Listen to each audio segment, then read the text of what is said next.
Et maintenant, on est dans un monde où il y a tellement une abondance de connaissances qui sont mises de l'avant, qui sont exposées, qu'il y a énormément de bullshit. Là, je pense aux compagnies qui font la promotion de petits trucs dans leurs chaussures qui sont soi-disant pour prévenir les blessures, pour courir plus vite, pour XY, compétitionnent contre ce que nous, on vend. Nous, on vend de la connaissance. La quantification du stress mécanique, c'est pas juste réduire son volume, c'est ajuster son volume en regard de la réponse de son corps. Aujourd'hui, on ne connaît pas de pilule aussi puissante que l'activité physique régulière pour prévenir autant de pathologies de l'homme moderne. Donc, chez le coureur, en fait, la première chose et qui répond à 80% de la raison pour laquelle les gens se blessent, c'est Bienvenue sur le Train to Rehab podcast, le rendez-vous des sportifs qui veulent aller loin sans finir cassés. Je m'appelle Thomas, je suis kiné, coach et passionné de sport d'endurance. Ici, on parle blessures, performance, réathlétisation et même un peu de business pour celles et ceux qui vivent du sport et veulent en faire leur métier. L'objectif, te donner les clés pour mieux comprendre ton corps, t'entraîner plus intelligemment et continuer à progresser, que tu sois blessé, en reprise ou en quête de performance durable. Allez, on attaque l'épisode du jour. Hello Blaise, comment tu vas ? très bien. Salut Thomas. Merci d'avoir accepté l'invitation malgré nos 12 heures de décalage entre toi, le Québec, et moi, la Thaïlande, et Ouais. d'avoir accepté tout ça aussi vite. C'est vraiment un plaisir parce que en t'envoyant l'invitation, je me suis souvenu de la première fois que je t'ai écouté. C'était, t'étais passé dans un podcast qui s'appelle Objectif Performance. Ça devait être il y a 4-5 ans. J'étais en fin de mes études de kiné, j'étais dans la voiture pour aller en stage. Et c'est là que je t'ai découvert, que j'ai découvert la clinique du coureur. Le fait de pouvoir te parler aujourd'hui, c'est vraiment un honneur. Donc, bienvenue. C'est cool, c'est très cool. Euh, Blaise, pour ceux qui ne te connaissent pas encore, est-ce que tu peux te présenter ? Alors, brièvement, je suis suisse d'origine, immigré au Québec à l'âge de 10 ans. J'ai été passionné de sport, de soccer, de foot et de course à pied. La course à pied m'a amené à être blessé quand j'étais plus jeune, ce qui m'a donné le goût de devenir physiothérapeute. J'ai gradué donc de l'Université Laval, de la faculté de médecine en physio, qui est la kiné en France, en 1998. Ça fait déjà très longtemps. Je me suis rapidement spécialisé avec les coureurs parce que j'étais dans un milieu de coureurs, parce que je connaissais les coureurs et moi-même je courais. Et puis, j'étais un coureur initialement de 800 mètres quand j'étais plus jeune. Bon, je deviens plus lent, je fais de la course sur route, 5-10 km, à un moment donné un marathon, et maintenant je ne fais que du trail. Et j'ai fait quelques ultra-trails jusqu'à 100 km pour, encore une fois, le plaisir. Plus c'est long, plus mauvais je suis. Donc, c'est vraiment pour moi et absolument pas pour la perf. Et puis, j'ai écrit un livre, La santé par la course à pied. J'ai développé en 2008 le concept de la clinique du coureur. Donc, je suis parti 3 mois en sabbatique dans l'Ouest canadien pour développer ce concept-là, le site web, le nom, le logo et ainsi de suite. Et ça a grandi parce que depuis, on est 82 à travers le monde à œuvrer dans cet organisme-là avec une cinquantaine d'enseignants. On enseigne en 7 différentes langues. La clinique du coureur est devenue un peu la référence mondiale en prévention des blessures chez coureurs. On a toute une équipe de scientifiques qui font une veille scientifique, mais qui aussi débattent sur ce qu'on va enseigner aux personnes. Donc, on digère la littérature de façon très spécifique pour après ça la donner aux professionnels de la santé et aux coureurs. En gros, c'est ça. Et je suis aussi un clinicien. Donc, je continue de faire de la clinique avec des patients qui ont des bobos. Et je suis copropriétaire des cliniques de physiothérapie PCN à Québec. On a 15 cliniques, cabinets avec 330 employés. Donc, c'est beaucoup de gens. Et j'ai des rôles en dehors de mon rôle de clinicien. J'ai des rôles plus dans la gouvernance, dans la gestion, dans la culture de l'organisation. Génial, génial. Merci Blaise. Et du coup, tu as plein d'activités différentes. J'ai envie de te poser une question que je pose à tous les sportifs que je suis, tous les coureurs que je suis. Dès qu'on commence un suivi, c'est quoi ton pourquoi ? Pourquoi est-ce que déjà tu t'entraînes, tu Ouais. fais du sport depuis très longtemps, et pourquoi tu développes toutes ces activités justement ? Alors ça, c'est une bonne question. Le why de Simon Sinek, je ne sais pas si ça vous parle, Ouais. mais on a le pourquoi à la clinique du coureur, notre why, mais moi, j'ai un why personnel que j'ai défini depuis bien longtemps maintenant, qui est grandir en innovant. Ce qui m'anime énormément personnellement, c'est de faire des choses. Quand on dit innover, c'est faire mieux que l'existence. Donc, de regarder ce qui se fait et d'essayer de faire mieux, puis d'essayer de faire grandir, de grandir moi personnellement, mais de faire grandir ces idées-là. J'adore innover. Je suis un gars qui prend le temps d'être créatif, d'innover, de faire des choses qui sont un peu hors cadre. Et puis, ben, c'est avec ça que j'ai développé la quantification du stress mécanique, le Peace and Love, et ainsi de suite avec la clinique du coureur.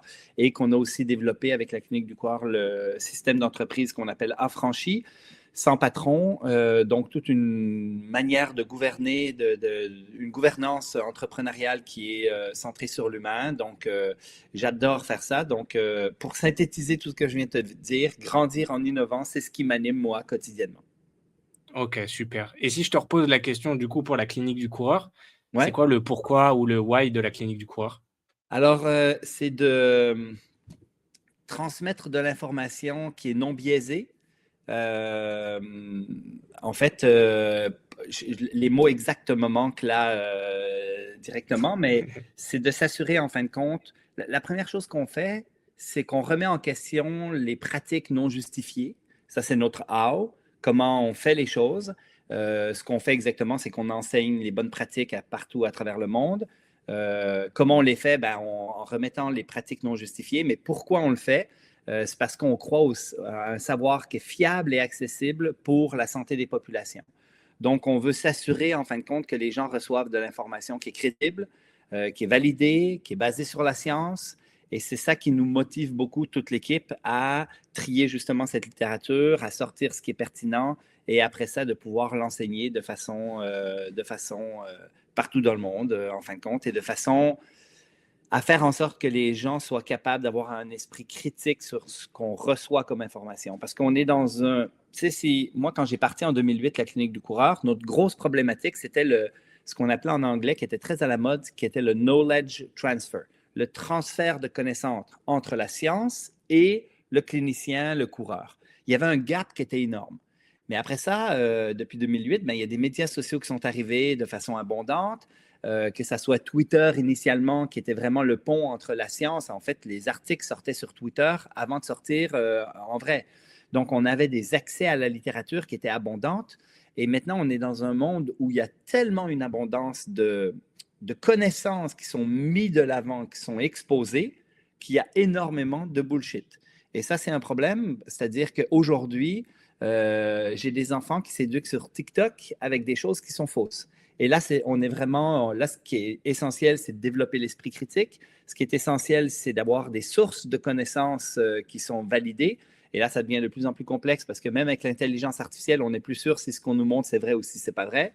Notre défi aujourd'hui, c'est vraiment cette rigueur de science, d'analyse qui est transmise adéquatement et que la source, qui est la clinique du coureur, soit une source fiable, reconnue pour sa rigueur, en fin de compte. Et c'est vraiment c'est une de nos valeurs, c'est une de nos compétences. En fait, c'est que vous ne pouvez pas aujourd'hui prendre la clinique du coureur en défaut sur son analyse scientifique. On débat à l'interne avant de transmettre certaines choses.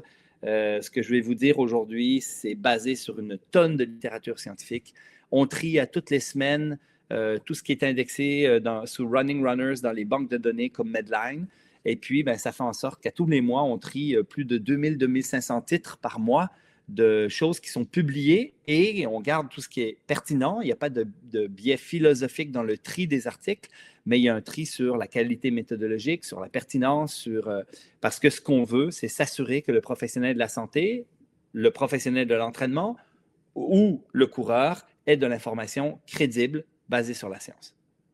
Mmh, super. Et du coup, après toutes ces années à véhiculer, bah, ton message et le message de la clinique du coureur et comme tu l'as dit, à notre ère qui est l'ère de l'hyperinformation, est-ce que tu sens des changements dans la pratique ou que ce soit au niveau professionnel, mais comme, au niveau des coureurs, des pratiquants, ou alors il y a encore un chemin à parcourir? C'est une infinity game. Ça finira jamais. En fait, c'est qu'on se bat contre des choses qui sont énormes, d'une part, avec des budgets pharaoniques. Là, je pense aux compagnies qui font la promotion de bébelles de petits trucs dans leurs chaussures qui sont soi-disant pour prévenir les blessures, pour courir plus vite, pour XY. En fait, on n'aura jamais fini parce qu'il y aura toujours… Le marketing est en avance, les budgets pour le marketing, parce qu'on est dans un monde où on vend des choses, compétitionnent contre ce que nous, on vend. Nous, on vend de la connaissance. Et quand on compétitionne contre les compagnies qui vendent des plaques de carbone avec l'espoir que ça va aller faire courir plus vite, en fait, compte, c'est David contre Goliath. En fait, c'est que nous, on est dans du transfert d'informations. D'abord, il faut que les gens aient l'intérêt de venir capter cette information. La deuxième chose, c'est qu'on n'a pas de budget pour ça, ou il est minimal comparé aux milliards que l'industrie met en promotion de leurs produits. Et c'est vrai pour tout, hein, parce que je vous parle de plaques de carbone, parce que c'est le méchant facile aujourd'hui, mais c'est parce que tout ce qu'on fait est teinté d'influence commerciale. Trouve-moi quelqu'un qui n'a pas d'influence commerciale dans son discours, c'est super compliqué. Et ça, c'est un des leitmotifs de la clinique du coureur, c'est que tous les speakers et les actionnaires et tout l'ensemble de l'écosystème n'ont pas le droit d'avoir de biais commercial. Moi, je paye les chaussures avec lesquelles je cours et je marche et je pourrais les avoir tous gratuits si je voulais. Je pourrais recevoir des sponsors de marques de chaussures ou de XY. Alors, bien évidemment, ce n'est pas au cas qu'ils me sponsoriserait, mais clairement, il y en a plein qui seraient partants parce que mon discours fit un peu mieux avec ce qu'eux disent, etc. Donc là, on est vraiment dans quelque chose de complexe. En fait, on n'aura jamais fini de faire de l'information parce que d'une part, la science est évolutive, donc elle module là où on va. On ne va pas à la même place aujourd'hui qu'on allait il y a 15 ans. Moi, j'ai dit des choses il y a 15 ans qui sont totalement fausses aujourd'hui. Il faut être capable de dire, la science aujourd'hui nous dit que cette chose-là est fausse, et donc on va où la science nous amène.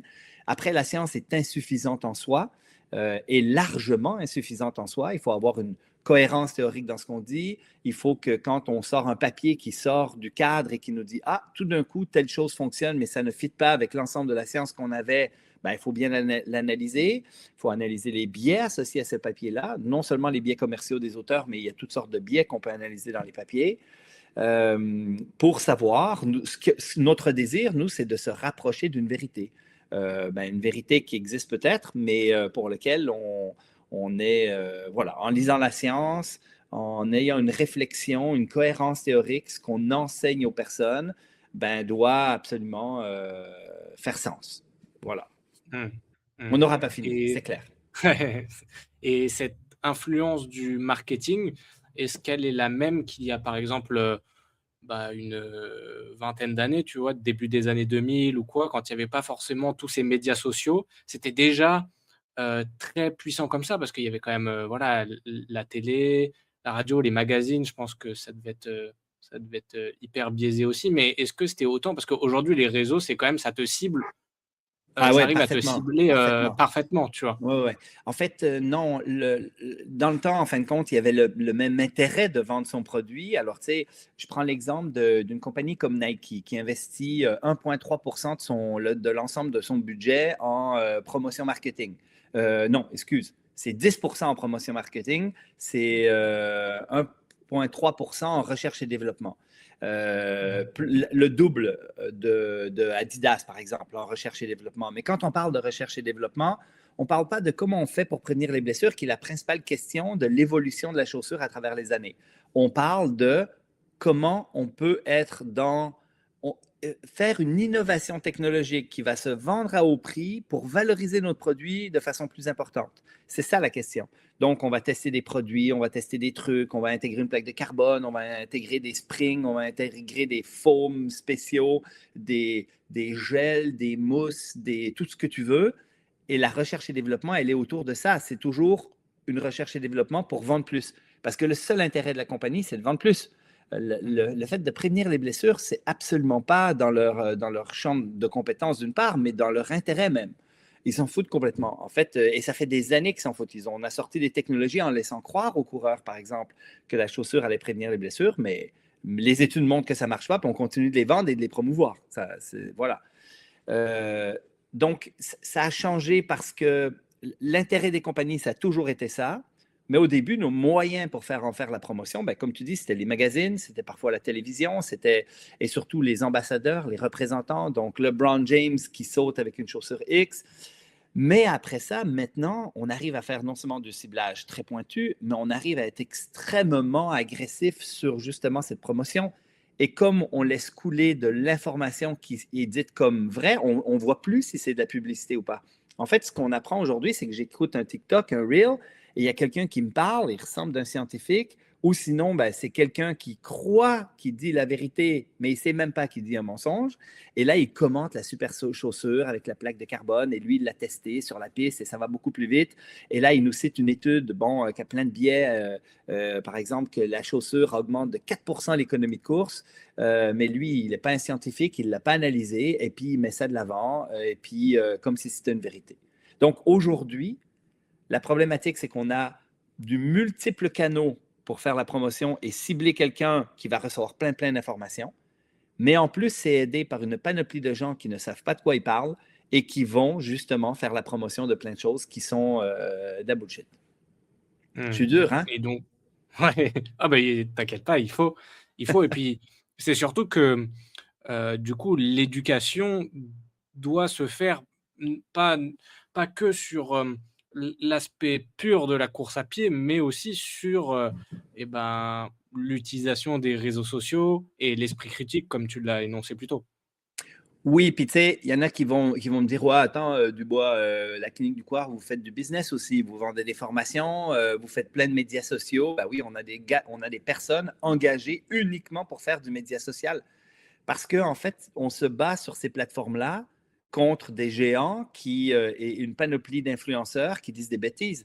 Après, si tu veux, tu peux avoir le plus beau des produits, la plus belle des connaissances. Et là, tu as quelque chose dans les mains que tu dis, ça a beaucoup de valeur. Pour le professionnel de la santé, par exemple, lui enseigner la quantification du stress mécanique pour qu'il améliore le sort de ses clients, de ses patients, c'est magique. OK? Et tous les coachs devraient avoir aussi cet outil-là entre les mains pour pouvoir aider ses clients à ne pas se blesser quand je fais une planification d'entraînement. OK, c'est génial. Tu as quelque chose entre les mains qui est superbe. Mais comment tu fais pour que le coach, il le save? Bah, tu passes par les médias, tu passes par la communication, tu passes par quelque chose qui vend ton produit.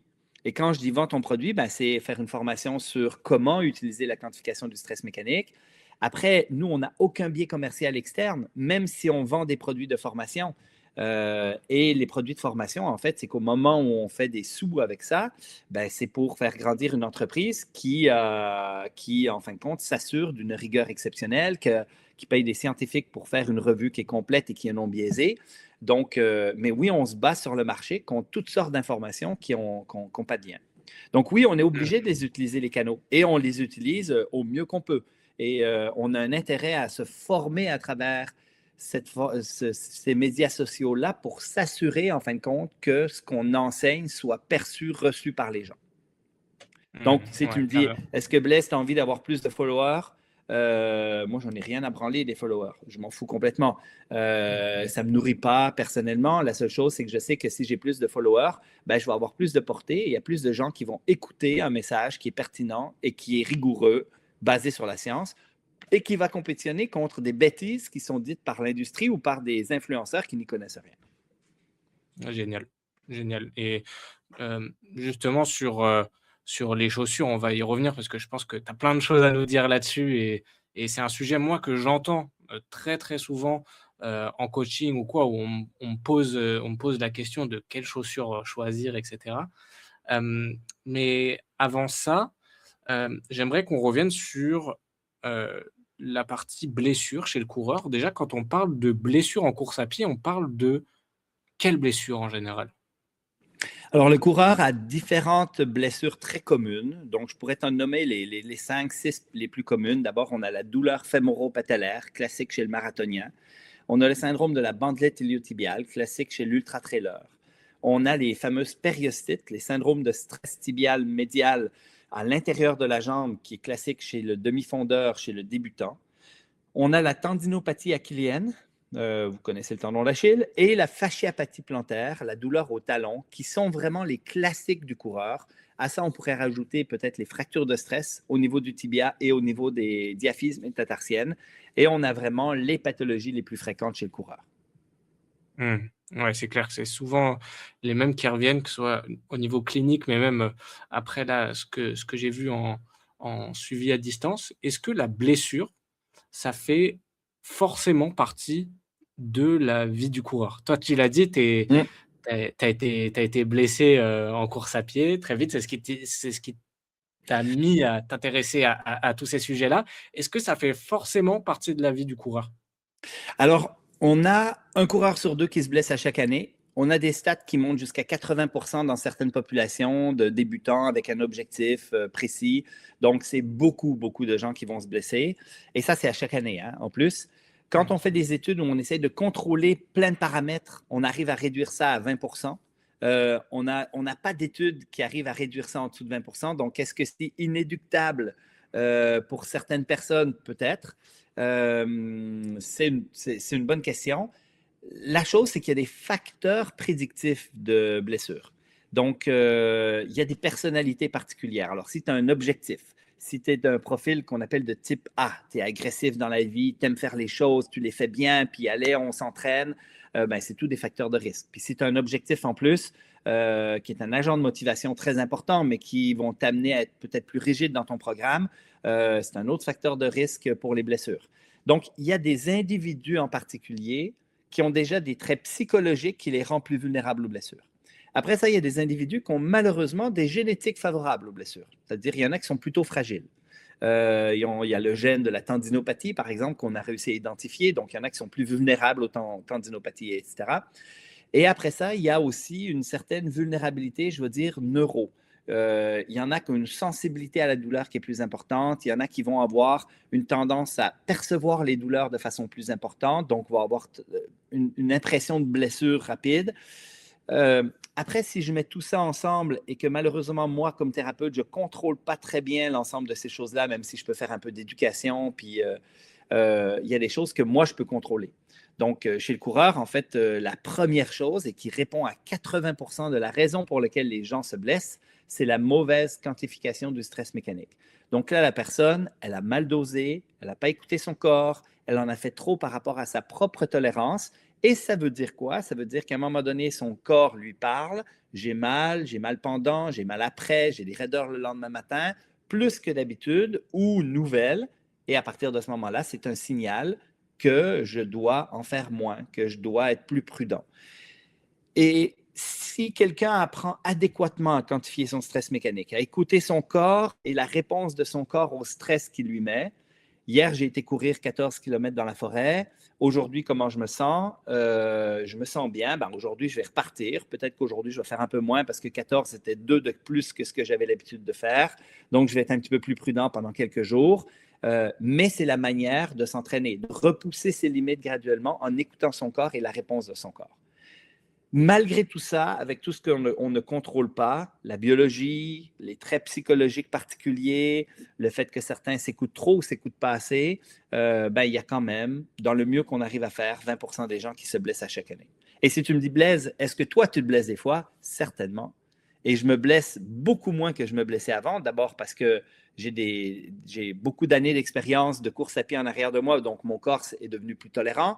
Se faire une fracture de stress à mon âge, ça devient un peu plus compliqué parce que mes os, ils ont 30 ans de pratique de course où ils se sont bien adaptés, mais plus que 30 ans. Mais finalement, oui, ça m'arrive de me préparer pour tout d'un coup un ultra, puis de faire un week-end choc, de faire une charge qui est trop importante. Et là, je viens de mériter le tendon d'Achille et je suis obligé de prendre une semaine ou deux de repos relatif avec du vélo, avec plein d'autres choses. Mais oui, ça m'arrive à moi encore de me blesser parce que je sais que je repousse les limites là où je devrais peut-être y aller mollo. OK. Et comment tu fais tu nous as parlé de quantification du stress mécanique, la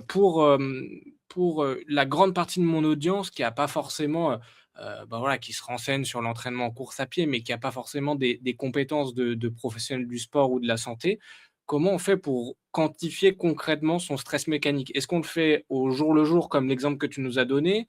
Ou alors est-ce que c'est quelque chose qu'on planifie plutôt sur le long terme? Comment on fait concrètement? Alors, on peut le planifier sur le très long terme. Exemple, je commence la course à pied. Cette année, je me donne un objectif de 10 km, l'année suivante de 21 km et l'année suivante, je ferai un marathon, par exemple. Ça, c'est une bonne planification long terme. Ça me laisse le temps de mieux m'adapter, d'adapter mon corps et ainsi de suite. La deuxième chose, c'est que je peux faire une adaptation qui est plus annuelle.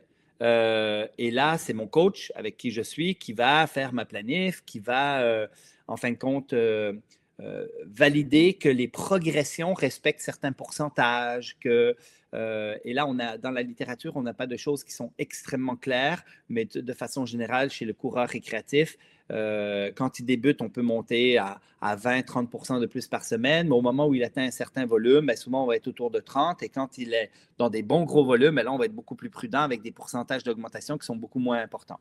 Le coach va être aussi prudent dans l'intégration des qualités. Donc, j'ai l'habitude de faire du volume, je jogue 30 minutes tous les jours, mais là, je veux améliorer mon chrono sur 10 km, bien, il commence à me faire des intervalles. Là, ce qui est important, c'est la vitesse à laquelle on court. Donc, si j'avais l'habitude de courir à 6 minutes le kilo tranquille, ben là, j'ai peut-être droit du 5,45, du 5,30, puis si ça va bien du 5,15, ça va bien du 5,0 pour y aller très doucement vers des vitesses qui vont travailler mon corps différemment, qui vont stresser davantage certains tissus, qui vont aller dans des amplitudes plus importantes, par exemple au niveau de la hanche, qui vont mettre plus de stress sur mon tendon d'Achille. Et à partir de ce moment-là, il faut que mes tissus, mon corps s'adapte à ce nouveau stress. Donc, tout nouveau stimuli doit être intégré de façon très graduelle. Et après ça, ben là, il y a une individualisation à faire. Donc, même si mon coach a fait une bonne planif, même si sur 3 ans, j'augmente graduellement mes distances, au quotidien, je dois me poser la question, est-ce que ce que j'ai fait aujourd'hui est adéquat pour moi? Est-ce que c'est trop important? Est-ce que ça a le potentiel de m'amener à irriter un tissu, d'inflammer une articulation, un tendon, d'irriter un muscle? Et un des meilleurs exemples de ça, c'est de dire, OK, j'ai envie de faire un trail, donc je suis allé un peu dans les sentiers, puis j'ai fait plus de dénivelé que d'habitude. Donc, normalement, je cours sur le plat. Là, je suis allé dans la forêt, je suis allé monter, descendre. Et puis, ben, j'ai fait de la descente à bonne vitesse. Et là, le lendemain, j'ai des courbatures au niveau des quadriceps. Au Québec, on dit du raquage. J'ai les muscles bien endoloris. Le lendemain matin, quand je me lève, c'est un signe que j'en ai fait plus que ma tolérance. La chance que vous avez, c'est que si c'est que musculaire, après 3-4 jours, c'est disparu, vous pouvez recommencer et vous allez même avoir un effet de protection de cette courbature sur ce que vous allez faire. Mais de façon générale, c'est quand même un indice que vous avez dépassé votre tolérance maximum. Votre corps avait une tolérance pour un certain nombre de dénivelés, vous en avez fait plus à plus haute vitesse, vous avez dépassé votre tolérance, vous avez de la douleur, votre corps vous parle.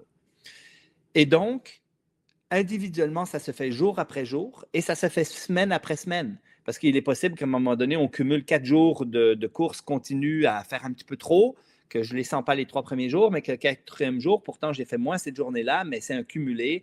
Je sens un peu mon tendon d'Achille. Ben là, je suis obligé de prendre une journée de repos, peut-être faire 2-3 jours de vélo avant de reprendre la course un petit peu plus bas. Et ça, c'est la bonne quantification du stress mécanique. La quantification du stress mécanique, ce n'est pas juste réduire son volume, c'est ajuster son volume en regard de la réponse de son corps. Donc, ça veut dire parfois d'augmenter son volume. La quantification du stress mécanique, c'est aussi distribuer les charges dans une semaine de façon à en distribuer la charge mécanique. Donc, c'est préférable de courir 7 jours par semaine, 20 minutes, que de faire, on va dire, 4 jours ou 3 jours par semaine, 35 minutes. Puis même si le volume total dans la semaine va être plus important, la charge étant distribuée, vous allez avoir moins de stress sur les tissus, ils vont mieux s'adapter.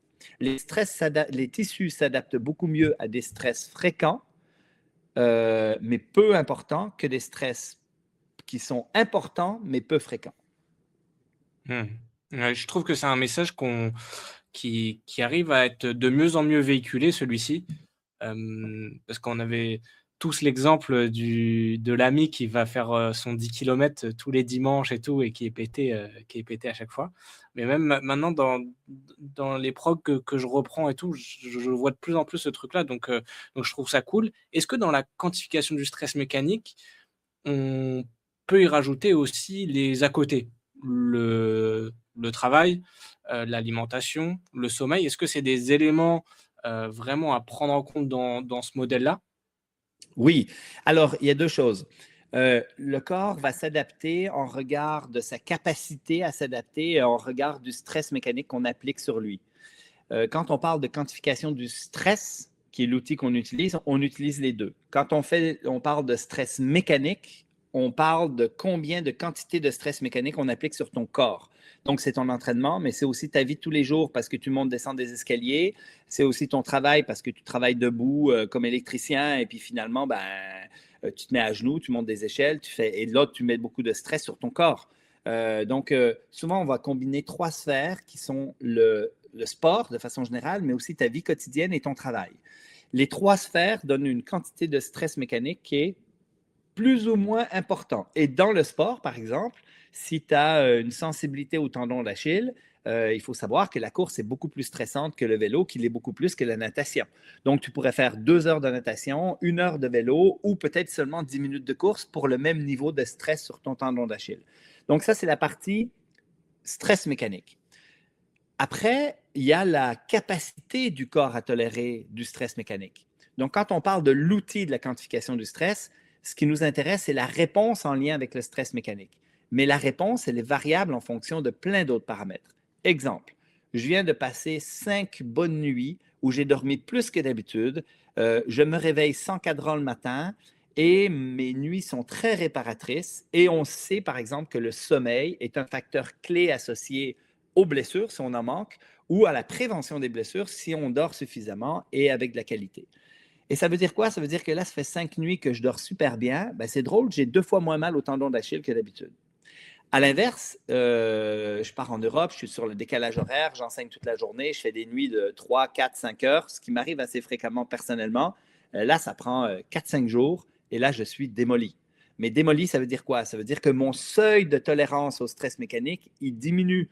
Donc, je n'arrive plus à faire le 10 km que je faisais tous les jours. Après 5, mon corps commence à me parler parce que ma tolérance a diminué, ma capacité à tolérer le stress a diminué parce que finalement, j'ai des facteurs intrinsèques qui, en fin de compte, ne me permettent pas de cumuler autant de stress. Donc, quand moi j'explique aux patients la quantification du stress mécanique, je me base sur ces symptômes. Mais ces symptômes vont être modulés par sa capacité et la charge externe qui est appliquée sur le corps. Donc, je n'explique pas tout ce concept-là en détail. J'ai dit juste, écoute, quand tu vas courir, ton tendon d'Achille, pour lequel tu as mal depuis 3 mois maintenant, on va quantifier le stress sur ce tendon-là. Quand tu vas aller courir, je te permets d'avoir une douleur à 1 sur 10 ou 2 sur 10. Parce que un tendon qui a une douleur chronique de longue date, en fin de compte, on sait que c'est avec un peu de douleur qu'on peut le réhabiliter. Donc, je te permets 1 ou 2 sur 10. Par contre, quand tu as fini ton jogging, il faut que ça disparaisse dans les 30 minutes qui suivent, parfois 1 heure. Et puis, le lendemain matin, quand tu te lèves, tu as toujours des raideurs matinales. Je ne veux pas qu'elles soient pires, je veux qu'elles soient identiques ou mieux. En fait, ce que j'enseigne aux patients, c'est à doser sa quantité de stress en fonction de la tolérance de son corps. Et dans la tolérance de son corps, j'ai dit aussi, plus tu vas dormir, plus ta tolérance va être grande. Mais si une journée, tu n'as pas bien dormi ou tu manques de sommeil depuis une semaine, ta tolérance va diminuer. Mais les symptômes perçus et ressentis vont être quand même ceux que je te donne en indice pour savoir si ce que tu as fait est trop ou pas. Parce que le 10 km que tu fais tous les jours, peut-être qu'un jour, ça va être trop, la journée où justement ton corps va être moins tolérant au stress. Très, très clair, très clair. Et cette quantification, justement, il y a le mot quantification dedans. Est-ce qu'on a des outils pour le mesurer concrètement ou alors c'est vraiment du feeling, du ressenti que l'on peut avoir avec l'expérience? Alors, c'est une très bonne question parce que ça fait des. Quand on parle de quantification du stress mécanique, le mot quantification fait référence à un chiffre, à un nombre, à une quantité de stress. Puis on a fait des formules, on a tenté des formules. Alors on a tenté, puis il y en a encore qui essayent aujourd'hui de faire des formules et je les décourage un petit peu en disant non, mais on a essayé pendant des années, ça ne marche pas.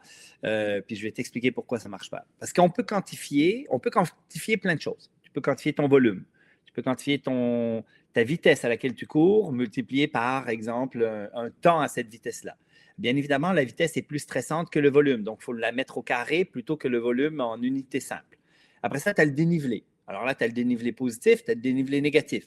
Mais chacun stresse différents tissus.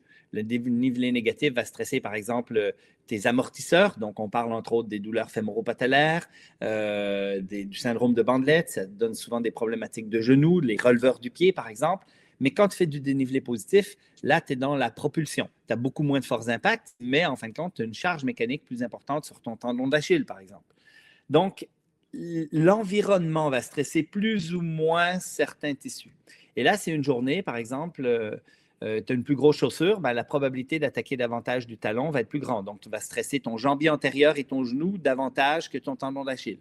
Mais si une journée, tu vas sur la piste puis tu portes des chaussures plus minces ou que tu portes des chaussures minimalistes pour aller courir, là, tu vas stresser davantage le tendon d'Achille. Et puis, si une journée, tu es plus fatigué, parce que là, il faudra un marqueur de fatigue dans ton truc, ben, comment tu le mesures? Si tu veux le quantifier, l'objectiver, ben, ça prend des marqueurs. Déjà, là, c'est compliqué, mais même si tu le rentres, est-ce que c'est de la fatigue aiguë versus de la fatigue persistante chronique? Il y a tellement de paramètres qu'on s'y perd complètement. Donc, quand on veut quantifier, on le fait avec les choses les plus simples possibles et de façon extrêmement simpliste.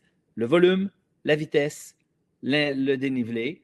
Moi, c'est les 3 paramètres avec le patient que je module. Puis je dis, écoute, là, tu as le droit d'augmenter de temps de plus par semaine de minutes, par entraînement de minutes. Et puis après ça, on va commencer à intégrer la vitesse. Tu as le droit à aller de plus en plus vite, de tant de secondes de plus au kilomètre. Et puis après ça, on va commencer par exemple le dénivelé, quoique souvent je le commence avant la vitesse. Et puis ben, on va commencer avec tant de mètres de dénivelé positif dans ton entraînement. On est dans des choses ultra simples pour quantifier de façon très grossière, mais on n'a aucune formule qui est valable aujourd'hui pour vraiment savoir comment faire.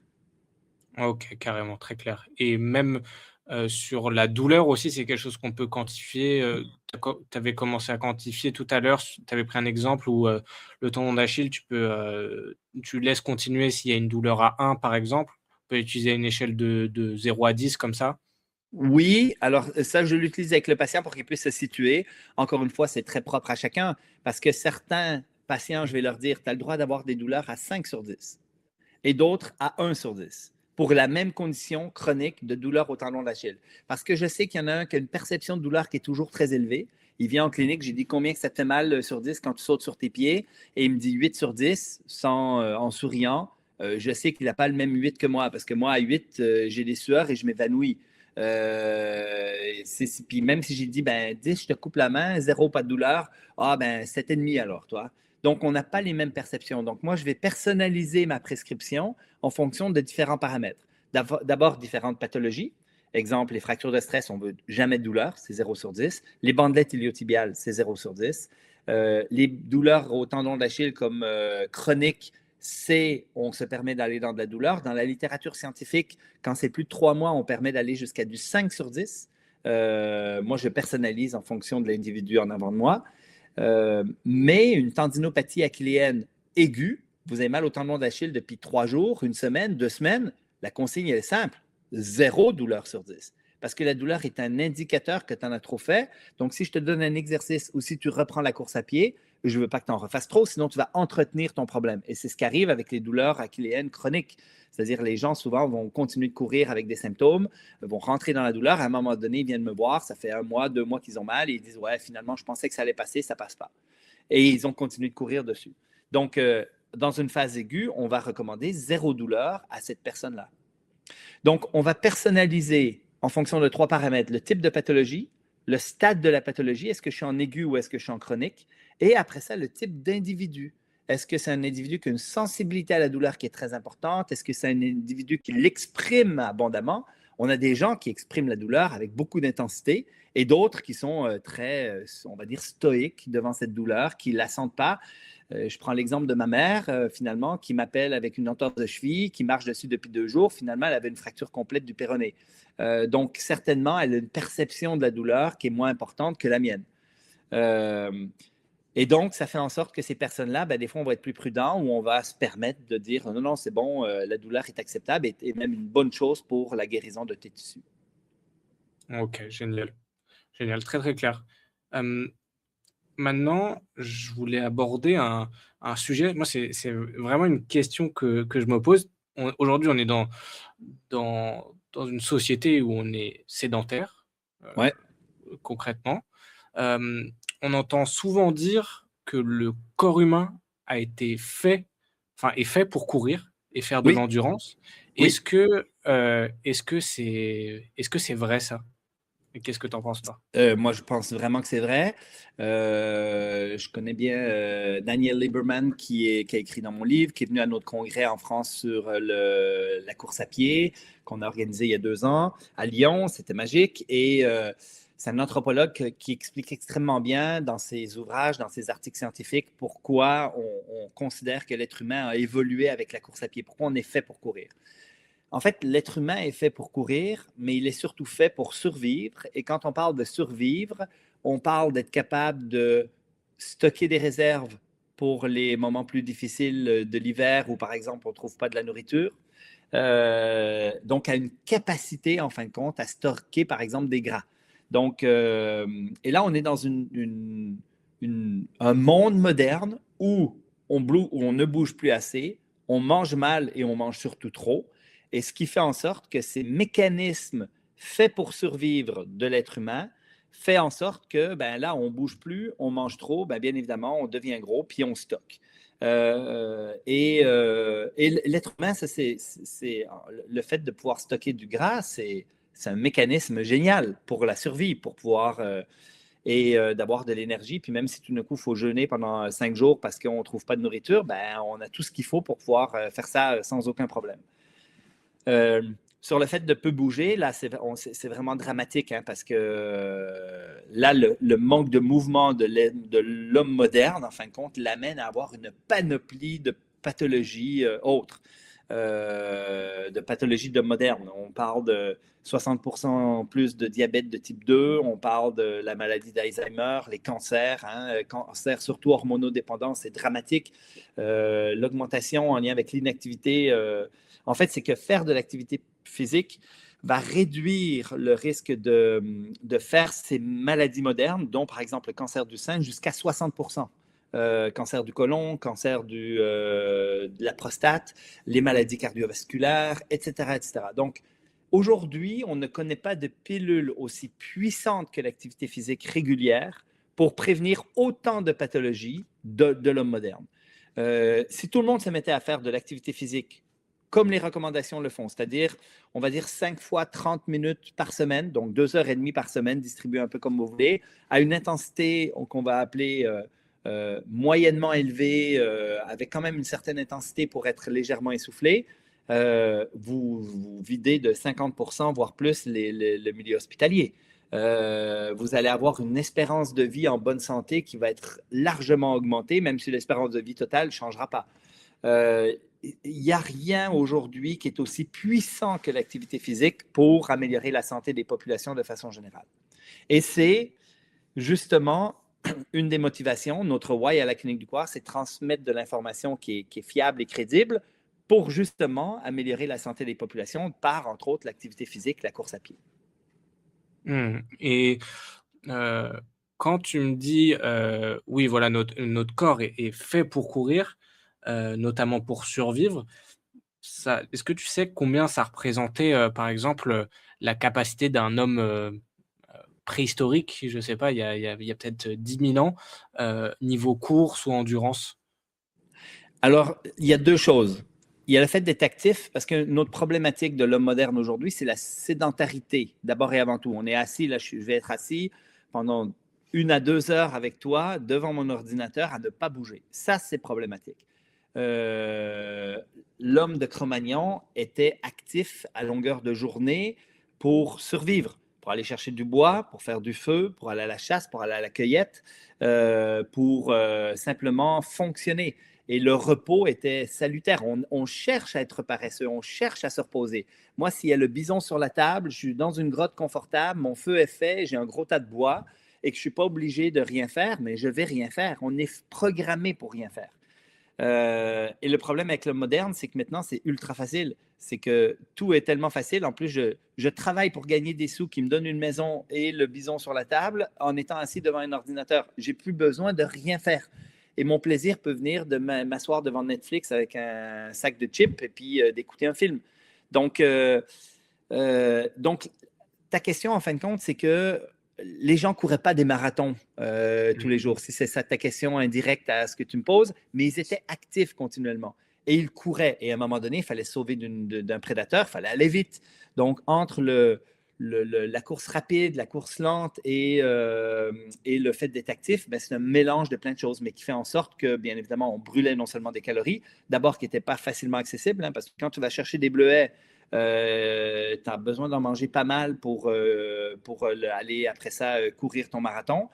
Euh, il y a des populations aussi qui faisaient ce qu'on appelle du persistent hunting, de la chasse persistante, où ils couraient après les gazelles et certains animaux pour les amener en coup de chaleur à la grosse chaleur. Et ça, c'est une des capacités de l'être humain qui est exceptionnelle, c'est d'être capable de gérer les températures corporelles élevées en étant actif. Donc, le persistent hunting, en fin de compte, c'est que tu cours après la gazelle. Elle se sauve au sprint. Bien évidemment, elle augmente sa température corporelle. Elle, pour se refroidir, elle allaite comme les chiens. Ils vont sortir la langue et allaiter. Et là, ce que ça fait, en fin de compte, c'est que elle a une incapacité à se refroidir autant que nous. Et nous, ben, on jogue et on la rattrape. Et elle est obligée de repartir en sprint. Et à un moment donné, elle fait un coup de chaleur. Et il y a encore des populations dans le monde qui chassent au persistent hunting. Et il semble que ça soit une des manières que l'être humain a évolué et a vécu. Donc, ces personnes-là couraient abondamment à la grosse chaleur certaines journées de la semaine. Mais bien évidemment, une fois que la gazelle est chassée, tuée, puis qu'on en a pour 3 jours, 4 jours de viande pour l'ensemble du groupe, ben, on n'est pas obligé d'aller recourir encore autant qu'on le fait. Le problème, c'est que là, on s'adresse à l'homme moderne, qui est tellement sédentaire qu'il faut qu'il compense par quelque chose. Moi, je vais être assis toute la journée devant mon ordi, il faut que j'aille courir, il faut que j'aille faire du sport, il faut que j'aille bouger. Et l'homme moderne peut aussi utiliser des hits, des petites séances intenses, genre je monte les deux étages d'escalier rapides, j'arrive en haut, hop, j'ai un petit essoufflement, ça a duré 20 secondes, mais c'est ultra payant pour briser la sédentarité, de tout d'un coup faire une petite intensité dans la journée, d'en faire quelques-unes placées comme ça. Il semble que c'est des effets sur la santé qui soient très importants. Et même ça, on ne le fait plus. On prend l'ascenseur, on reste encore passif et sédentaire. Ouais, carrément. Et ça me permet de rebondir sur un sujet qui me tient vraiment à cœur, sur lequel je suis en train d'essayer d'approfondir. C'est la place du sport, justement, dans l'éducation, dans potentiellement l'école. Je ne sais pas comment ça se passe au Québec, mais en tout cas en France, c'est une place minoritaire, l'activité physique. C'est vraiment, et puis c'est même pas de l'éducation, c'est pour aller défouler. Enfin, en tout cas, moi, c'était comme ça, c'était pour nous faire défouler Ouais. entre 2 heures de maths. Mais est-ce que le sport devrait pas avoir une place beaucoup plus importante?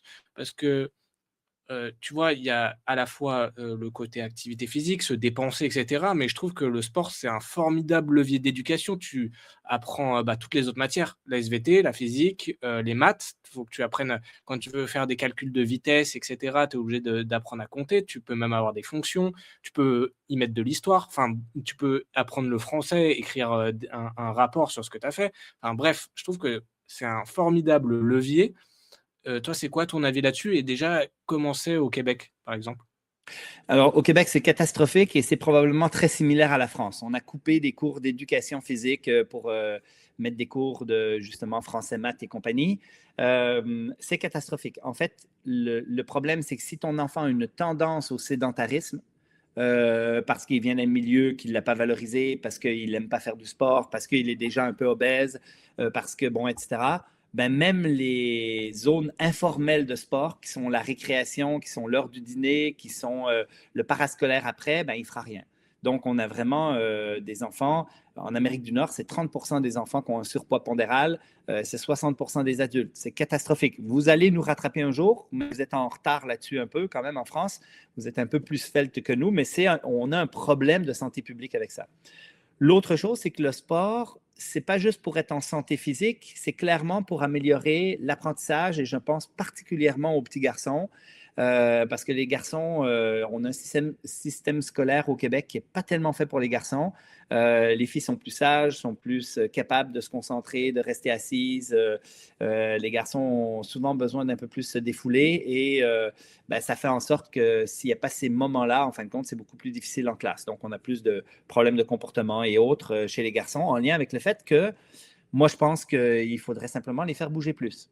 Après, tu as des professeurs qui sont géniaux. Et je pense à une prof, en fin de compte. Elle a organisé tous ses bureaux au centre de la classe pour faire une sorte de petite piste de course autour. Et le matin, quand ils arrivent, ils enlèvent tous leurs chaussures et pieds nus, ils vont courir en cercle autour des bureaux pendant 5 minutes pour pouvoir se calmer tranquillement. En fin de compte, il y en a bon, qui vont être essoufflés. Après ça, il y en a que ça fait juste apaiser leur système nerveux pour être plus apte après ça à être tranquille en classe. Donc, il y a des profs qui innovent. Au Québec, nous, on a les fameux cubes énergie. En fin de compte, c'est un système où on fait bouger les jeunes avec des systèmes de petits cahiers où ils peuvent noircir les petits cubes pour... voilà, donc il y a tout quelque chose qui a été mis en place par Pierre Lavoie, qui est un homme génial, qui a en fin de compte mis en place des trucs parascolaires, des initiatives qui sont en dehors de ce que fait le gouvernement avec les écoles pour faire bouger davantage les jeunes. Et je pense que c'est ça qu'on devrait faire. Mmh. Et au Québec, par exemple, ça représente, c'est quoi une journée type à l'école? C'est, tu vois, nous, c'est généralement, c'est le 9h, 9h-17h, tu vois? Où tu restes assis sur ta chaise avec 1 heure et demie de pause, le midi Ouais. et 1 heure et demie à 3 heures en fonction des niveaux d'activité physique dans la semaine, souvent sur 1 à 2 fois. Au Ouais. Québec, c'est comment? Est-ce qu'il y a moins de cours et Ça ressemble un peu. Moi, je suis un peu biaisé parce que mes filles ont fait beaucoup de sport. J'en ai une qui est en sport-études, donc elle est libérée toutes les après-midi pour faire de la danse. Maintenant, elle est rendue au cégep, donc là, elle organise son horaire, mais elle va faire 20 heures de danse par semaine, donc c'est une danseuse élite. Euh, En fait, puis ma plus jeune, elle fait du parascolaire tous les soirs après l'école et elle est en plus dans des activités pendant l'après-midi, donc pendant l'heure du dîner. Donc, elle fait abondamment de sport, mais le sport de l'école, le cours d'éducation physique, représente une toute petite partie. Petite interruption pour vous rappeler que j'aide les sportifs blessés à reprendre la course à pied sans douleur. Donc si tu es dans ce cas de figure et que tu as envie de faire un bilan, d'avoir une programmation et un accompagnement 360 degrés où on va regarder ton alimentation et ton sommeil également, n'hésite pas à aller voir le lien dans la description pour réserver un appel avec mon équipe. Allez, on reprend l'épisode. mmh, ouais et et du coup, je pense que je connais déjà la réponse, mais quel est ton ressenti sur le niveau d'éducation, sur, la santé en général dans le monde francophone, on va dire? Je m'explique, tu vois?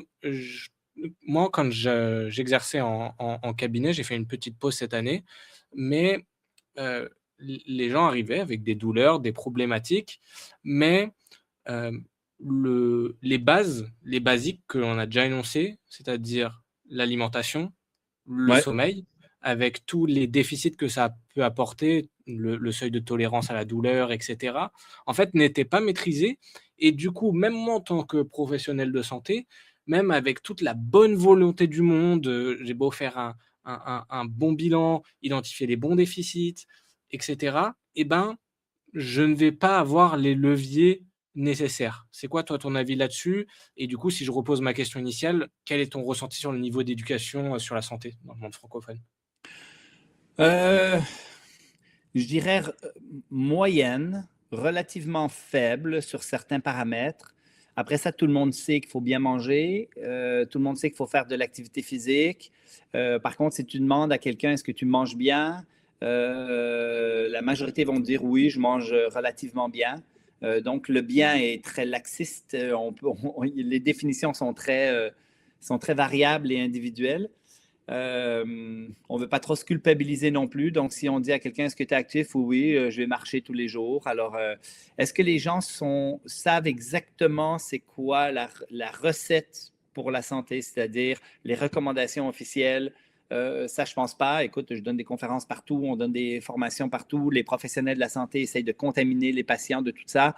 On a l'exercice comme prescription maintenant avec les médecins au Québec, entre autres. C'est la même chose en France pour prescrire l'activité physique, pour exercise is medicine, qu'on dit. Et malgré tout ça, sincèrement, ça ne change pas beaucoup. En fait, il y a des habitudes qui sont transmises au niveau familial qui sont importantes, et ça, c'est un élément clé. Et comme il y en a qui ne le font pas systématiquement, il faudrait vraiment que le milieu scolaire et préscolaire, c'est-à-dire plus jeune encore, qu'on éduque les jeunes à faire plein de choses qui sont bonnes pour leur santé. Donc, de faire de l'éducation sur la nutrition, mais aussi sur le fait de bouger. Et si on donne envie, je te donne deux, trois petits trucs qui sont super importants. L'activité physique en bas âge est un très bon prédicteur que la personne va rester active en âge plus avancé. Donc, il faut que les jeunes s'habituent à bouger et à faire de l'activité. La spécialisation active. Je fais une activité précise par obligation. Il faut que tous les mercredis, j'aille faire le basket 3 fois par semaine, ou etc. Ça, c'est un bon prédicteur que l'individu ne fera plus cette même activité plus tard. Donc, ce qu'on veut, c'est de la variété, c'est du mouvement. Et clairement, si on l'intégrait avec des cours d'éducation physique qui sont quotidiens, donc tous les jours, il y a 1 heure d'activité que les enfants font collectivement par le jeu, par quelque chose de ludique qui est capable d'intégrer tout le monde et non pas seulement ceux qui sont performants, déjà, on intégrerait des bonnes pratiques qui feraient en sorte que ces gens-là, non seulement sauraient c'est quoi qui est bon pour eux, mais en plus auraient créé des habitudes qui les suivraient plus longtemps en âge. Clairement, clairement. Maintenant qu'on a parlé de ce sujet-là, de l'éducation, j'aimerais qu'on rebascule vraiment sur le côté entraînement. J'aimerais qu'on parle un petit peu de renforcement chez le Ouais. coureur. C'est quelque chose dont on entend beaucoup, moi j'en parle beaucoup. Quelle est selon toi la place du renforcement chez le coureur? Alors, il faut définir de quel coureur on parle. Parce que si on parle d'un débutant, je commence la course à pied, je cours 4 fois par semaine, même si mon kiné m'a dit que courir tous les jours, c'était meilleur.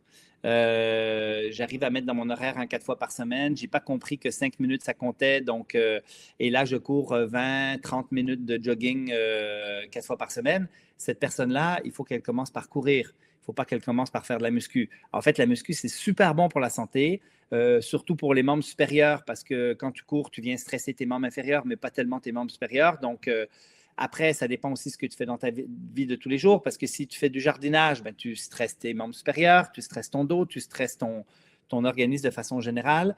Mais quelqu'un qui est sédentaire, qui fait absolument rien, la première chose, c'est de faire une activité cardio. Donc, la course à pied, c'est la meilleure qu'on peut faire, parce qu'elle a un stress mécanique, elle va prévenir les fractures ostéoporotiques de hanche plus tard, elle va augmenter ta densité osseuse, elle va augmenter ta tolérance de plein de choses, en plus d'être une activité cardio qui est excellente. Elle est meilleure. Pour moi, courir, c'est mieux que faire de la natation, que faire du vélo, que de faire n'importe quoi d'autre, pour plein de raisons.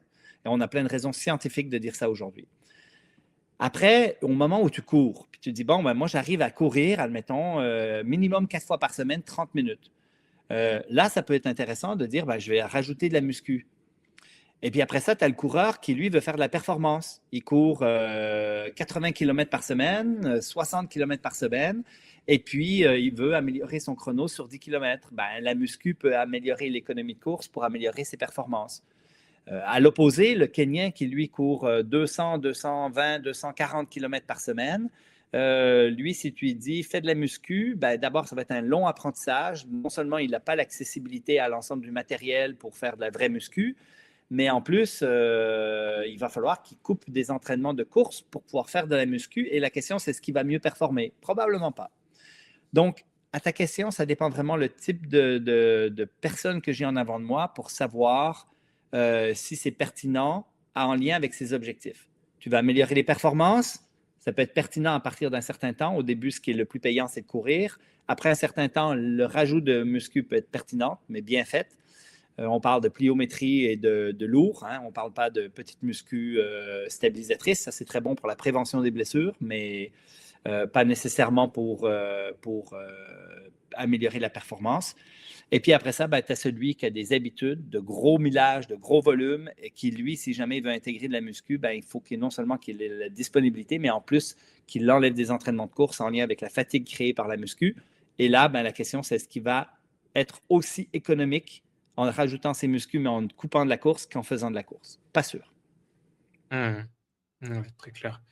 Et on t'a parlé un petit peu de prévention des blessures. Est-ce que je sais que c'est c'est un petit débat. Ouais. Est-ce que ça a sa place justement dans dans justement la prévention des blessures chez le coureur? Je dirais même, après c'est des termes, mais le renforcement, donc être vraiment plus fort, soulever une charge plus lourde, Plus même si, lourd. bah, ça implique Ouais. de la technique et cetera. Et je sais que la question est très globale parce que, bah, renforcer quoi? Dans quelle amplitude? Et Ouais. cetera. Mais, si je te pose la question globalement comme ça, toi, c'est quoi ton intérêt avec tes connaissances scientifiques, en tout cas à l'heure actuelle? Alors, l'entraînement spécifique d'un groupe musculaire pour prévenir les blessures spécifiques. Exemple, je renforce le grand fessier pour prévenir les douleurs fémoro-patellaires, ça ne semble pas marcher. OK? Renforcer le quadriceps sur une faiblesse existante pour prévenir les douleurs fémoro-patellaires, ça semble marcher. Donc là, on a des études, bon nombre, qui nous montrent que l'entraînement spécifique d'un groupe musculaire pour une pathologie particulière, ça marche moyen. Renforcement des muscles intrinsèques du pied pour prévenir les pathologies du membre inférieur, une bonne étude randomisée contrôlée sur le sujet. C'est prometteur, mais on en a seulement une, donc gardons une petite gêne. Si tu me dis comment le renforcement pourrait avoir un rôle dans la prévention des blessures, je vais dire c'est très simple, c'est en rendant le corps simplement plus robuste à une gestuelle qu'il va faire par la suite. Donc, si je soulève des poids, j'ai une tolérance mécanique plus importante, mes tendons s'adaptent, mes muscles s'adaptent. Et après ça, quand je vais faire une activité, ben, s'ils se sont adaptés à plus de stress, ils vont être tolérants à plus de stress. La subtilité autour de ça, c'est la spécificité de ma muscu. Donc, est-ce que faire, par exemple, du deadlift, qui va aller renforcer, par exemple, mon fessier puis mon ischio-jambier, mon tendon proximal de l'ischio, qui est une pathologie qui existe chez le coureur, je vais aller faire du renforcement dans ces structures-là.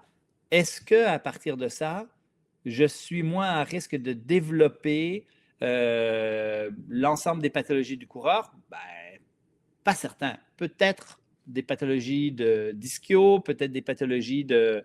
Mais après, on travaille aussi dans des amplitudes qui ne sont pas du tout les mêmes que celles qu'on fait en course à pied. Donc, est-ce que ça va être suffisant? On ne sait pas. Fait que moi, ce que j'aurais tendance à dire, c'est fais de la muscu générale, multi-mouvement. Ne focus, si tu veux prévenir les blessures, ne focus pas sur des gestuelles précises avec une, je ne sais pas moi, faire de l'haltéro, du squat profond, parce qu'en course, tu ne vas jamais dans ces amplitudes-là. Si tu fais du trail, tu vas y aller peut-être de temps en temps. La meilleure muscu que tu peux faire, c'est de l'exposition graduelle aux activités que tu veux faire. En faisant des variations de rythme, de vitesse, de dénivelé, etc. Là, on est dans quelque chose qui est ultra fonctionnel. Et après ça, ben, si tu fais une muscu, ben, fais de la muscu globale pour rendre ton corps plus robuste de façon générale. Oui, plutôt pour la plupart des gens qui nous écoutent, donc des coureurs amateurs, plutôt dans un aspect santé finalement Oui, mais que performance. effectivement. Oui. Puis après, ben, le truc, c'est que les études qui montrent que tu arrives à à être plus économique, donc à améliorer tes performances, font quand même des gestuels qui sont non spécifiques à la course à pied, genre squat, deadlift, montée de mollet. Et ça marche quand même pour augmenter ton économie de course. Donc, il y a un petit effet quand même musculaire. Il y a quelque chose qui peut aider par rapport à ça au niveau performance. Au niveau prévention des blessures, tu te rends plus robuste. Donc, ce n'est pas des mauvais exercices. C'est juste que focuser sur ces exercices-là plutôt que de faire du renforcement plus global, je ne pense pas que ça aide autant. Et dans, on va dire, le petit frère de la muscu, du renforcement, la mobilité, est-ce que c'est un point important, pour le coureur justement d'avoir, une cheville mobile? Donc mobile, ça va être, de l'amplitude et de la force dans toutes les amplitudes. Est-ce que ça va être important et est-ce que toutes les articulations, pardon, ont le même degré d'importance, chez le coureur?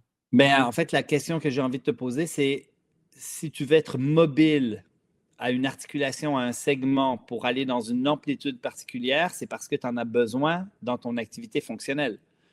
Donc, la question, c'est est-ce que tu as besoin de pouvoir faire le grand écart ou de faire le chien tête en bas en yoga de façon parfaitement bien pour faire de la course à pied? La réponse est non. On n'a pas besoin de ces amplitudes-là, on n'a pas besoin d'y aller. Est-ce que si tu le fais, ça va t'aider à prévenir quelque chose? Non. Est-ce que ça va t'aider à performer davantage? Non. En fait, ce que tu as besoin, c'est d'une amplitude fonctionnelle optimale. Donc, si par exemple, tu as fait 20 ans de vélo et de façon générale, tu as un travail assis et là, tu dis, ben, quand j'ai commencé la course à pied, je n'ai pas d'amplitude d'ouverture du bassin parce que je n'ai pas beaucoup d'extension de hanche. Est-ce que d'aller assouplir ta hanche en extension, d'utiliser cette amplitude en extension en allant faire un petit peu de vitesse, ça pourrait être une bonne chose? Certainement. Donc, je vais ramener la mobilité et la flexibilité aux besoins fonctionnels de l'individu. Après ça, si tu es un joueur de foot, ben, ce n'est pas les mêmes besoins que juste faire du jogging. Si tu fais du vélo, le besoin en mobilité reste très limité. Donc, encore une fois, je vais donner des exercices de mobilité simplement pour la santé de façon générale.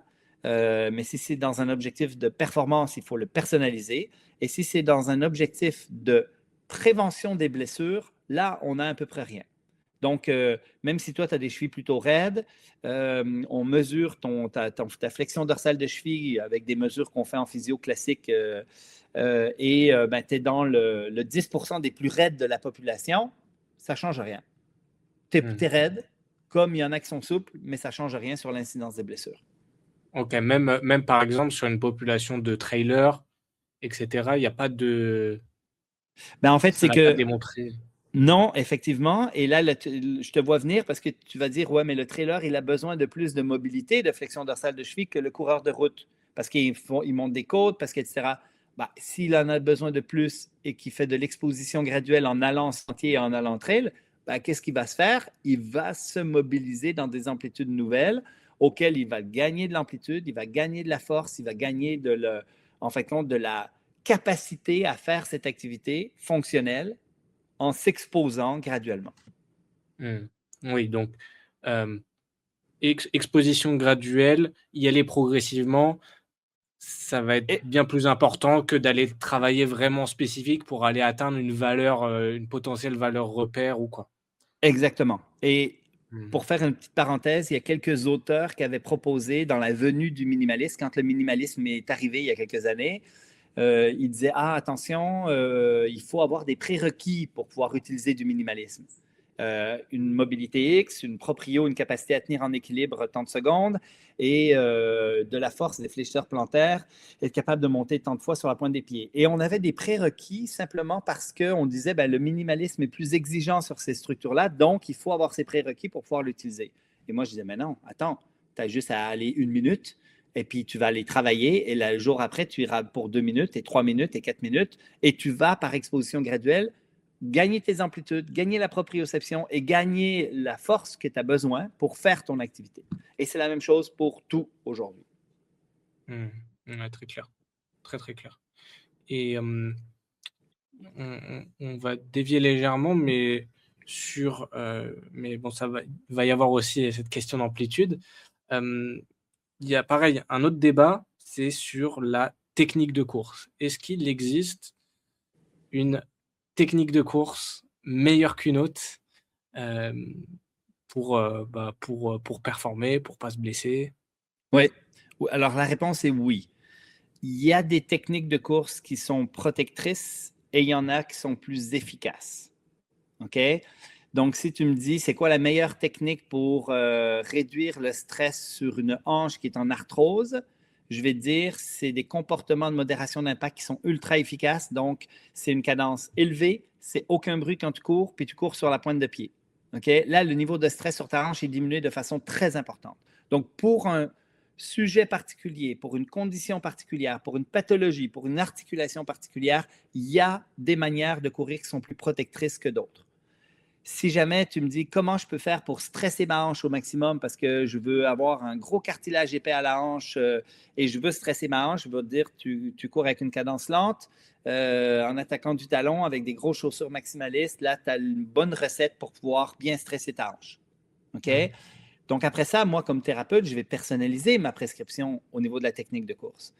Et s'il y a une technique qui est meilleure que l'autre pour se protéger une structure ou l'autre, il y en a aussi qui sont plus efficaces que d'autres.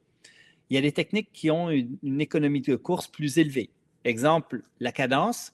Il y a une relation en U entre la cadence. Si je te fais ralentir ta cadence, je sais que je vais augmenter ta consommation d'oxygène. et de façon importante. Si je fais un moins 20% de ta cadence régulière naturelle librement choisie, j'augmente ta consommation d'oxygène de façon phénoménale. Si j'augmente la cadence de 20% par rapport à ce que tu as librement choisi, on va l'augmenter de façon subtile, mais on peut augmenter la consommation d'oxygène, donc réduire ton efficacité aussi un peu. Il y a une zone idéale. Et cette zone idéale, par exemple, au niveau de la cadence, elle est propre à chacun, mais elle est presque toujours située quand on fait des tests entre 170 et 190. 180 plus ou moins 10, on est habituellement pour la grande majorité des gens dans ça. Et la grande majorité des gens choisissent des cadences librement choisies qui sont un peu inférieures. On parle d'à peu près 3%, donc 5 de cadence en dessous de leur optimale. La cadence, c'est le nombre de pas en une minute qu'on fait en courant.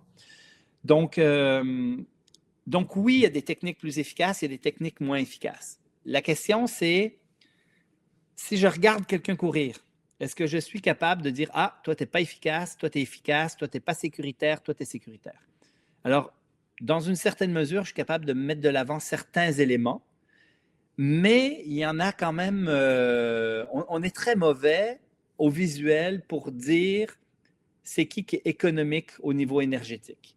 Ce qu'on est capable de dire, c'est toi, tu n'es vraiment pas… en fait, je suis capable de dire c'est quoi une mauvaise technique, mais je ne suis pas capable de dire c'est quoi une bonne technique au niveau économie énergétique ou au niveau… alors, je te donne un exemple. Celui qui attaque du talon avec une cadence de 140 pas par minute. Puis je parle du talon parce qu'il a un pied armé à 45 degrés, loin en avant du centre de gravité avec une phase de freinage. Ça, c'est non économique, c'est non protecteur. Pour moi, c'est clairement une mauvaise technique. OK? Après, la variabilité interindividuelle est tellement grande que quand on parle de techniques qui sont, un, efficaces et deux, sécuritaires, il y a toutes sortes de formes. Et des fois, je regarde quelqu'un courir en me disant « Ouais, il court bizarre, mais finalement, il est super économique, puis peut-être qu'il est très protecteur aussi. » Si tu veux avoir les meilleures techniques de course au niveau de la protection, tu regardes des populations qui ont grandi pieds nus et qui courent depuis tout jeune, tous les jours. Là, tu as des techniques parfaites. Parfaites au niveau de l'économie de course, parfaites au niveau de la protection. Et quand on va, ça va faire la 4e année que je vais au Kenya à chaque année pour observer les Kenyans courir à Iten. On organise une course là-bas, on organise des camps d'entraînement, on fait plein de choses avec notre organisme qui est Walden Aventure, qui est une agence de voyage. Et en fait, quand on arrive là-bas, on fait de l'observation abondamment. Et moi, ça me passionne de voir les jeunes enfants qui ont 5 ans, 10 ans, 15 ans courir pieds nus sur les cailloux à pleine vitesse avec une technique parfaite. Ces enfants-là ont développé une efficacité exceptionnelle et des mécanismes de protection de l'environnement qui sont aussi exceptionnels. Ils ont des techniques parfaites. Et quand tu les compares à nos jeunes enfants qui, dès leur jeune âge, ont une grosse interférence entre le pied et le sol, c'est-à-dire la grosse chaussure, et qui, en plus, par le sédentarisme, sont peu stimulés, ben, ces enfants-là, sédentaires avec des grosses chaussures, quand tout d'un coup, dans un cours d'éducation physique, quand ils ont 10 ans ou 15 ans, il faut qu'ils courent, ben, ils sont zéro efficaces. Zéro efficace, zéro protecteur, clairement à risque de se blesser. Et quand on regarde les stats que je te parlais, 50% de blessures à chaque année, ben, ces deux éléments-là, la chaussure et le sédentarisme, sont certainement les deux éléments clés des blessures chez le coureur débutant. Manque de tolérance mécanique, 80% vient justement de cette partie-là, mais avec une technique aussi qui est inadéquate. En lien avec donc là, ouais.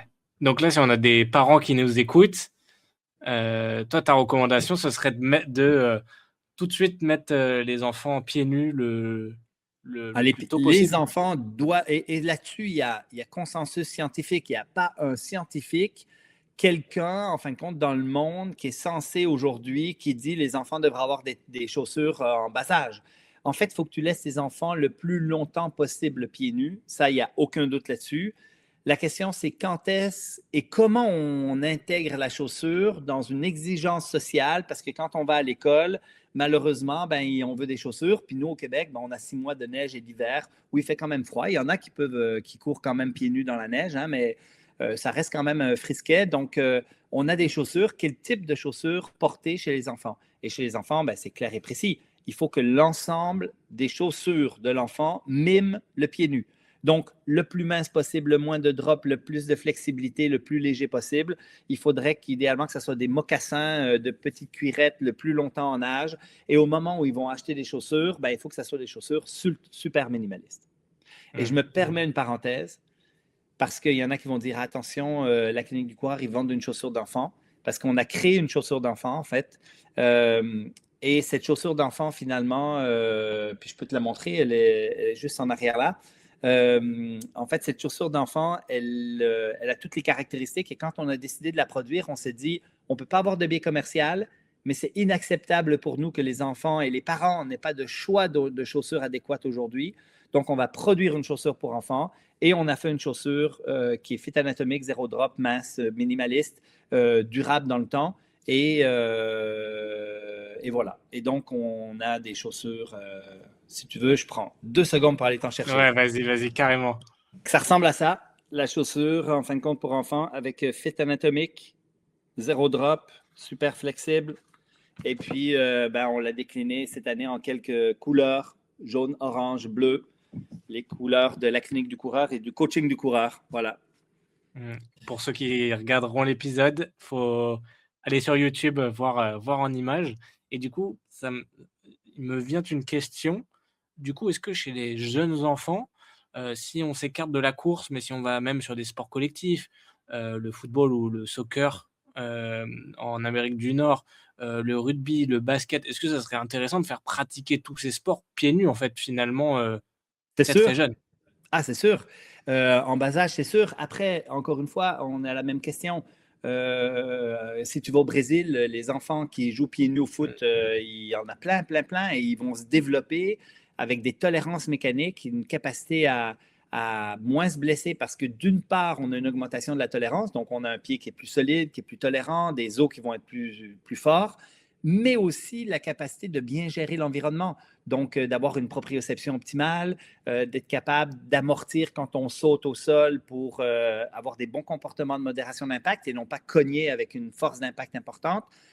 Tout ça, en fin de compte, est mis en place dans le développement de l'enfant en bas âge. Donc oui, le plus possible pieds nus. Et puis après ça, la question, c'est OK, on arrive au secondaire, là, tout le monde a des chaussures, on décide d'acheter des chaussures. Quel type de chaussures? Si tu joues au basket, tu as des chaussures maximalistes puis des chaussures qui sont plus minimalistes. Donc, tu as LeBron James qui est plus maxi et puis tu as, le nom m'échappe, mais plus minimaliste, c'est celui qui est décédé en hélicoptère, malheureusement.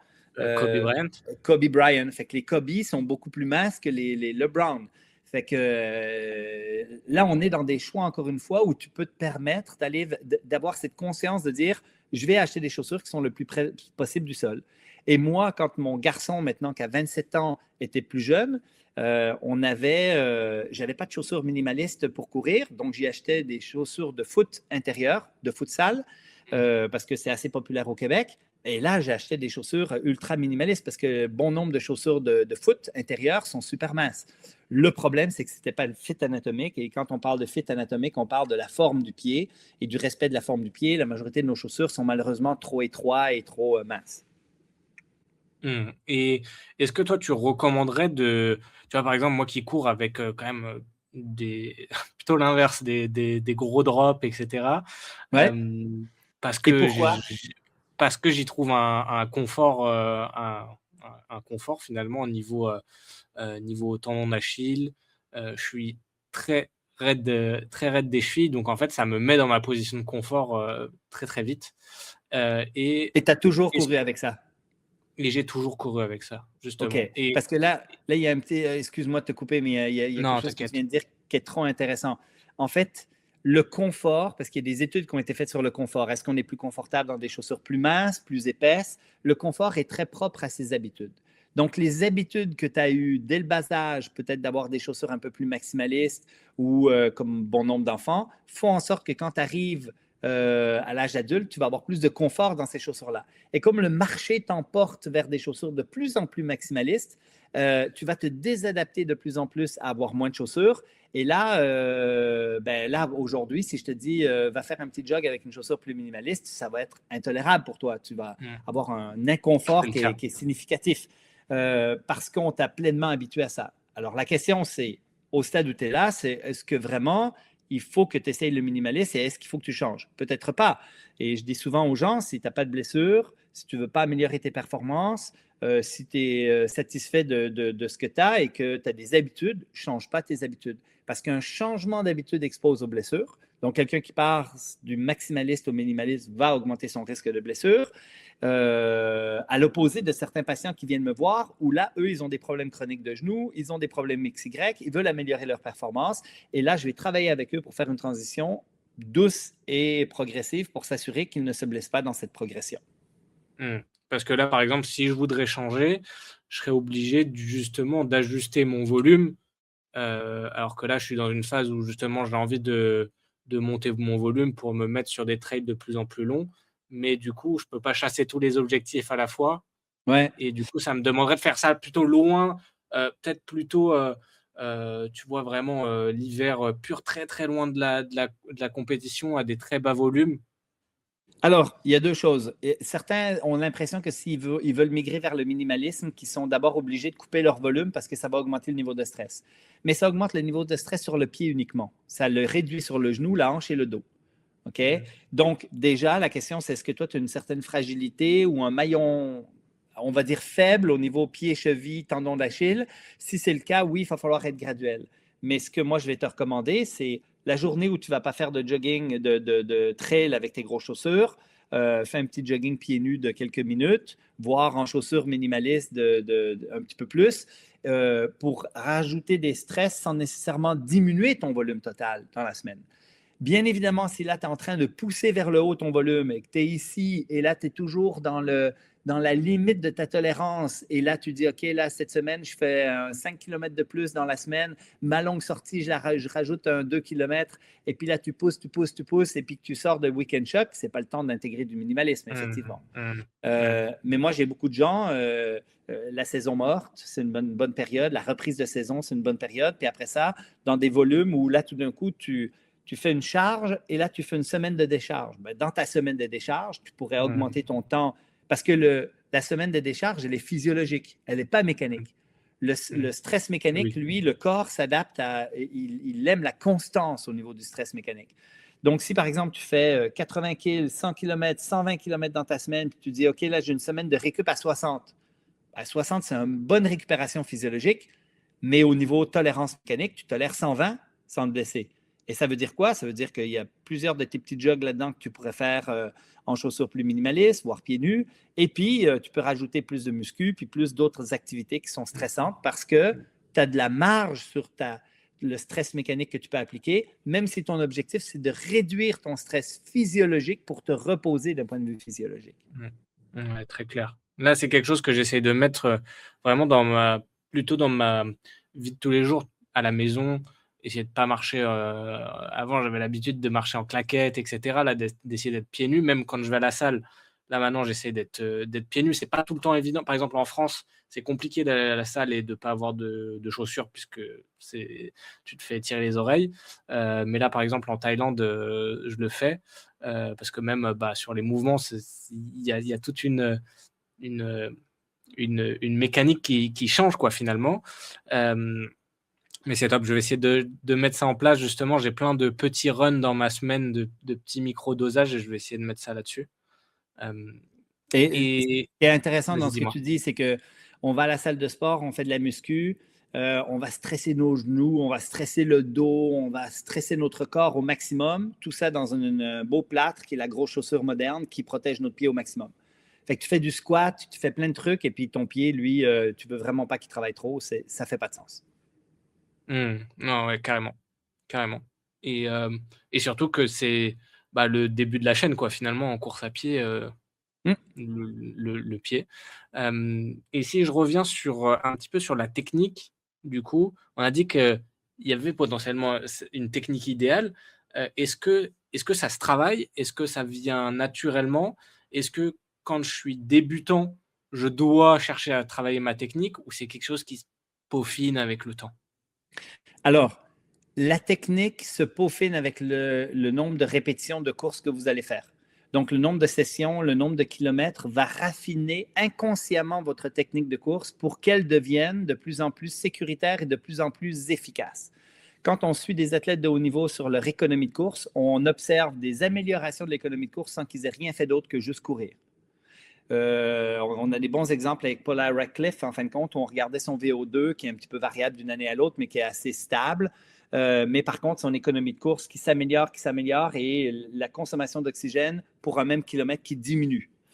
Donc, oui, ça se peaufine à force de kilomètres. Donc, si vous vous souciez de rien, vous courez, au fur et à mesure des années, votre cadence va augmenter.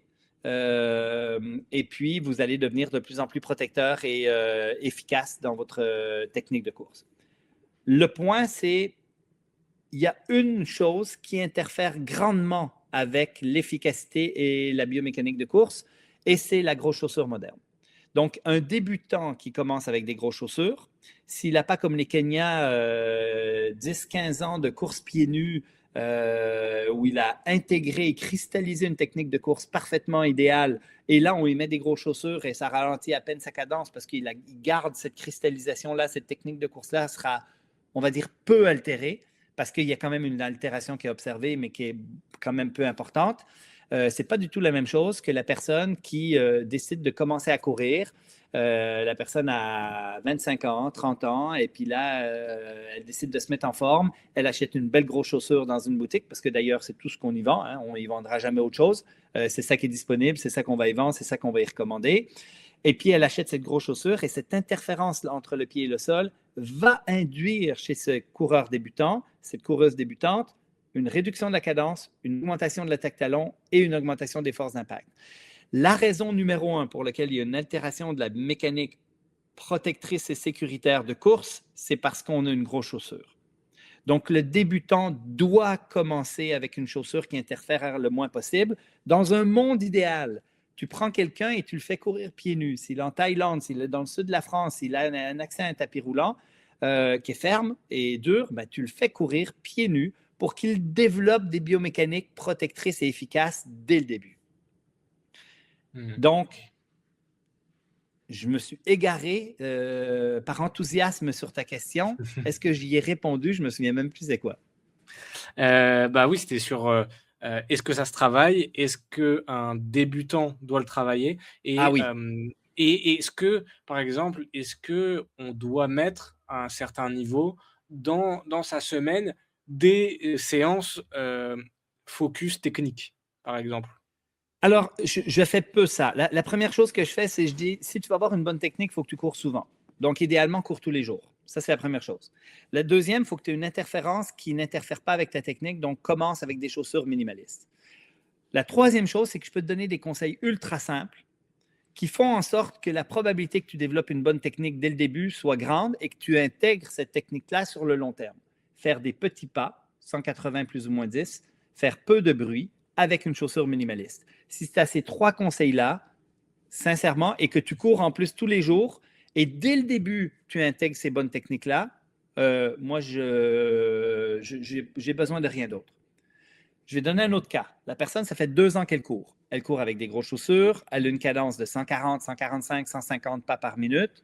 Elle vient me voir comme professionnelle parce qu'elle a un petit bobo. Et là, je l'évalue sur mon tapis et je constate ces choses-là. OK? Là, moi, j'ai à me poser une question. Ça fait pas trop longtemps qu'elle court. On a la possibilité d'y enseigner des bonnes choses. Par contre, elle est pleinement adaptée à une chaussure.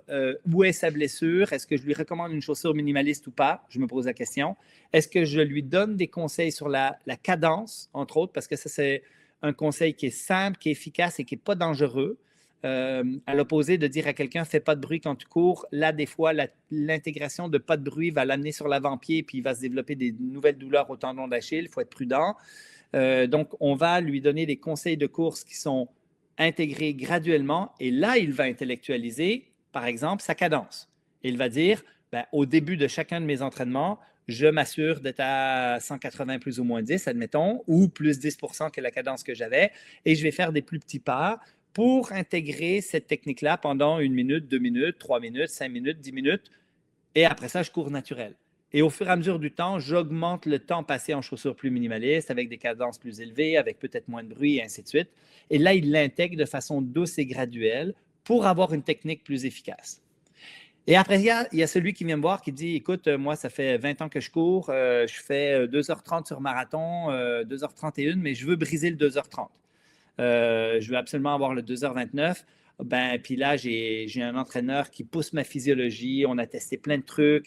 Et là, il me pose la question comment je peux faire pour être plus efficace au niveau mécanique, pour essayer d'être plus économique au niveau énergétique, pour améliorer mes performances. Et là, je vais dire ben, critère numéro 1, c'est le poids de la chaussure. Il faut que ta chaussure soit le plus légère possible. Pour avoir des chaussures ultra légères, ben, elles sont nécessairement un peu plus minces parce que plus elles sont grosses, plus elles ont du contenu. Donc, ça, c'est la première chose que tu peux faire. Donc, ça veut dire t'adapter à des chaussures un petit peu plus minces. Je vais te dire peut-être optimiser ta cadence de course. Si tu as l'habitude de t'entraîner avec des grosses chaussures, ben, il faut savoir que ces grosses chaussures-là ralentissent la cadence, qui est un facteur moins économique. Donc, on peut peut-être jouer sur 2-3 petits paramètres comme ça, mais je vais être très prudent d'intellectualiser la technique de course. C'est très rare chez quelqu'un que je vais dire baisse ton bras, croise pas la ligne centrale, attention à ce que tu fais avec ta tête, parce que tout ça se raffine. Cette personne-là, qui fait 2h30 sur marathon, elle a certainement une technique ultra efficace déjà par le volume qu'elle a accumulé dans le passé. Oui, donc c'est plus lui donner des petits feedbacks de temps en temps plutôt que de tout vouloir, Oui, puis des petits changer. feedbacks. Oui, puis quand on parle de petits feedbacks, il y a la chaussure qui est essentielle. Il y a la cadence sur laquelle on peut peut-être jouer un petit peu. On parle de plus 1, 2, 3% de la cadence librement choisie. Et dans un monde idéal, on fait un embout d'oxygène pour voir à quelle cadence il est le plus efficace et avec quelle chaussure il est le plus efficace pour qu'il s'entraîne davantage avec ce type de chaussures-là pour pouvoir performer. Mais je vais à peu près jamais donner des conseils biomécaniques, de correction de technique, de posture, de trucs. Meilleure chose pour altérer une biomécanique de course et la rendre moins efficace, justement. Et il y a des études qui montrent que l'intellectualisation de la technique de course réduit l'efficacité biomécanique. Ok, trop intéressant. Trop intéressant. Maintenant, Blaise, j'aimerais qu'on prenne le dernier virage de ce podcast. Ça fait déjà 1h30 qu'on tourne sur un sujet que j'aimerais mettre de plus en plus en avant dans le podcast, justement, et dans le milieu francophone, c'est le business dans le sport. C'est quelque chose qui est très tabou, encore chez nous. Je me souviens que quand je t'écoutais chez Objectif Performance, il me semble que tu le disais déjà que les Français, ils ont du mal avec argent, mettre à côté argent, santé et sport, et qui est peut-être c'est quelque chose qui est sûrement un peu plus naturel en Amérique du Nord. Déjà, est-ce que tu penses toujours ça, que on a du mal avec la vision business de la chose? Ben, en fait, c'est drôle parce que on a beaucoup moins de tabous par rapport à l'argent en Amérique du Nord. Ça nous vient des Américains qui, eux, n'ont pas juste pas de tabou, ils l'exposent, ils aiment montrer qu'ils ont beaucoup d'argent, qu'ils ont réussi dans la vie, etc. Les Québécois, en fin de compte, ont quand même des descendances francophones, donc on a une gêne. Par rapport aux Américains, on est très français, on n'est pas à l'aise avec l'argent comme les Américains. Mais moi, quand je vais en France, là, je constate que les Québécois, on est beaucoup plus à l'aise de parler d'argent que les Français. À l'opposé, les Français parler de nudité, de cul, de quoi que ce soit, ça, c'est pas un problème. En Amérique du Nord, il y a des tabous autour de ça beaucoup plus importants. Donc, oui, c'est une réalité qu'on observe, effectivement. Puis, en fait, après, moi, j'ai pas de tabou par rapport à l'argent. Et ce que je constate aussi, c'est que en France, on a souvent cette impression que si quelqu'un est chef d'entreprise, une entreprise grandissante, que cette personne-là a créé de la richesse personnelle importante, c'est qu'elle a bien dû à un moment donné en profiter, profiter de l'autre et faire en sorte, en fin de compte, que elle ne l'a pas gagné adéquatement. Donc, j'ai l'impression qu'il y a un petit tabou autour de ça aussi. Même si en France, vous avez beaucoup plus que nous au Québec de liens avec la hiérarchie. C'est-à-dire, vous avez un patronat et un syndicat. On a mis en place au Québec avec l'entreprise de la clinique du coureur et l'ensemble de toutes ses filiales. Donc, même les cliniques de physiothérapie duquel je suis propriétaire ont une structure qui est affranchie, c'est-à-dire qu'on a enlevé les postes de pouvoir décisionnel. c'est pas parce que je suis le fondateur de la clinique du coureur que je prends des décisions. Je prends des décisions là où j'ai une expertise, de la même manière que j'en prends surtout pas là où j'ai pas d'expertise, et d'autres en prennent là où ils ont une expertise. On a aplati la hiérarchie. Je ne suis pas le patron de la clinique du coureur ou de quoi que ce soit, même si j'en suis le fondateur. Et en France, l'intégration de ce concept d'entreprise affranchie, d'ailleurs, on a fait un site, hein, entrepriseaffranchie.org, pour expliquer nos outils, la manière dont on gère l'entreprise, la manière dont on prend des décisions organisationnelles. L'ensemble de tout ça est difficile à implémenter en France. Il y a une certaine résistance à tout ça. Et on est encore une fois très souvent dans le « je suis employé » ou « je suis le patron ». Mmh. Et du coup, concrètement, comment ça se passe? Est-ce que c'est toi qui, va quand même, placer quelqu'un, à la tête de, je ne sais pas comment on peut appeler ça, une filiale ou parce que moi j'en avais jamais entendu parler de ce mode de fonctionnement-là. Ouais. Hem, comment ça se passe, concrètement? Parce que toi, tu vois, Alors, tu fondes la chose, tu as l'idée, tu lances la roue, mais concrètement, comment ça se passe? ben, à un moment donné, on est deux. Il y a moi et ma femme dans Mmh. l'entreprise, la clinique du coureur. Et moi, je donne des formations, elle organise tous les voyages, le site web, etc. Et puis, à un moment donné, on a besoin d'une autre ressource. Et là, on cherche une ressource qui peut nous aider. Alors, au début d'une entreprise, les ressources sont assez multitâches, mais arrive un moment donné où tu arrives à engager des personnes spécifiques. Donc, la 10e personne qu'on a engagée à la clinique du coureur, on a simplement défini c'est quoi qu'on avait besoin. Et là, on a besoin de quelqu'un qui fait de la programmation. Donc, le besoin vient de l'ensemble de l'équipe en place. Et là, on dit, ben, on a besoin vraiment de quelqu'un qui fait de la programmation parce qu'on n'arrive pas à fournir, à suivre, à faire l'ensemble des trucs. À partir de ce moment-là, il y a une cellule qui se forme. Donc, il y a un groupe de dire, ah ben, moi, je vais le passer en entrevue si vous voulez. Alors, ce n'est pas obligé d'être moi, ce n'est pas obligé d'être n'importe qui. Il faut qu'il y ait quelqu'un qui a une expertise dans la programmation qui va être là pour pouvoir y poser les bonnes questions. Mais après ça, il peut y avoir quelqu'un de complètement externe à la clinique du coureur qui est bon avec les humains et qui va simplement faire cette entrevue. Et la personne ben, correspond. On fait, je ne sais pas, on reçoit 30 CV, on en sélectionne 10. Les 10, on fait des entrevues, on en garde 2, puis à la fin, ben, on les teste les 2, et puis finalement, on en garde un. Et la personne, après ça, travaille avec nous. Et puis la personne, ben, elle n'a pas d'horaire, elle n'a pas d'heure travaillée, elle n'a pas de rendu, on lui fait 100% confiance. Donc, le choix de la personne doit être super important Mmh. parce qu'il n'y a pas de contrôle d'un patron, de quelque chose qui fait en sorte que cette personne-là est sous le pouvoir de quelqu'un d'autre qui lui dit quoi faire. Parce que la meilleure après ça pour faire de la programmation, c'est pas nous, c'est elle.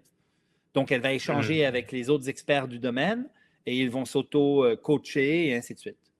Et dans une OK. entreprise comme la PCN, qui est les cliniques de physiothérapie que j'ai à Québec, on avait un conseil d'administration avec 6 garçons, en fin de compte, qui géraient l'entreprise. Je dis 6, mais finalement, il y en a 2 qui étaient les fondateurs, qui étaient vraiment les boss de l'entreprise principalement, avec ce conseil d'administration de 6 où on prenait des décisions. Puis après ça, ben, il y avait des directeurs de clinique. Et là, on a tout enlevé ça.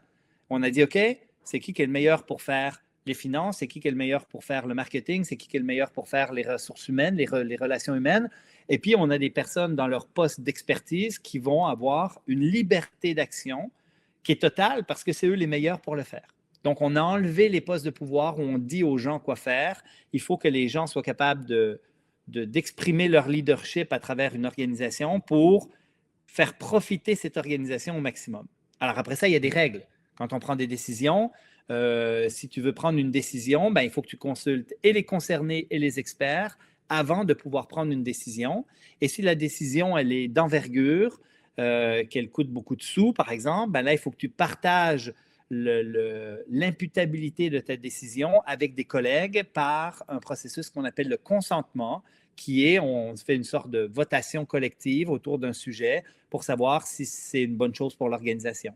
Et quand on prend une décision, on la prend toujours en regard des 3 sphères du bien commun: l'employé satisfait, l'employé heureux, le client satisfait et l'entreprise pérenne. Et quand nos décisions sont en regard de ces 3 facteurs-là et qu'elles ne sont pas centrées sur l'individu lui-même, ben, on prend des bonnes décisions pour l'organisation. OK. Très clair. Et cette structuration-là, c'est quelque chose que tu as voulu dès 2008 quand tu as fondé la clinique du coureur, quand tu as commencé?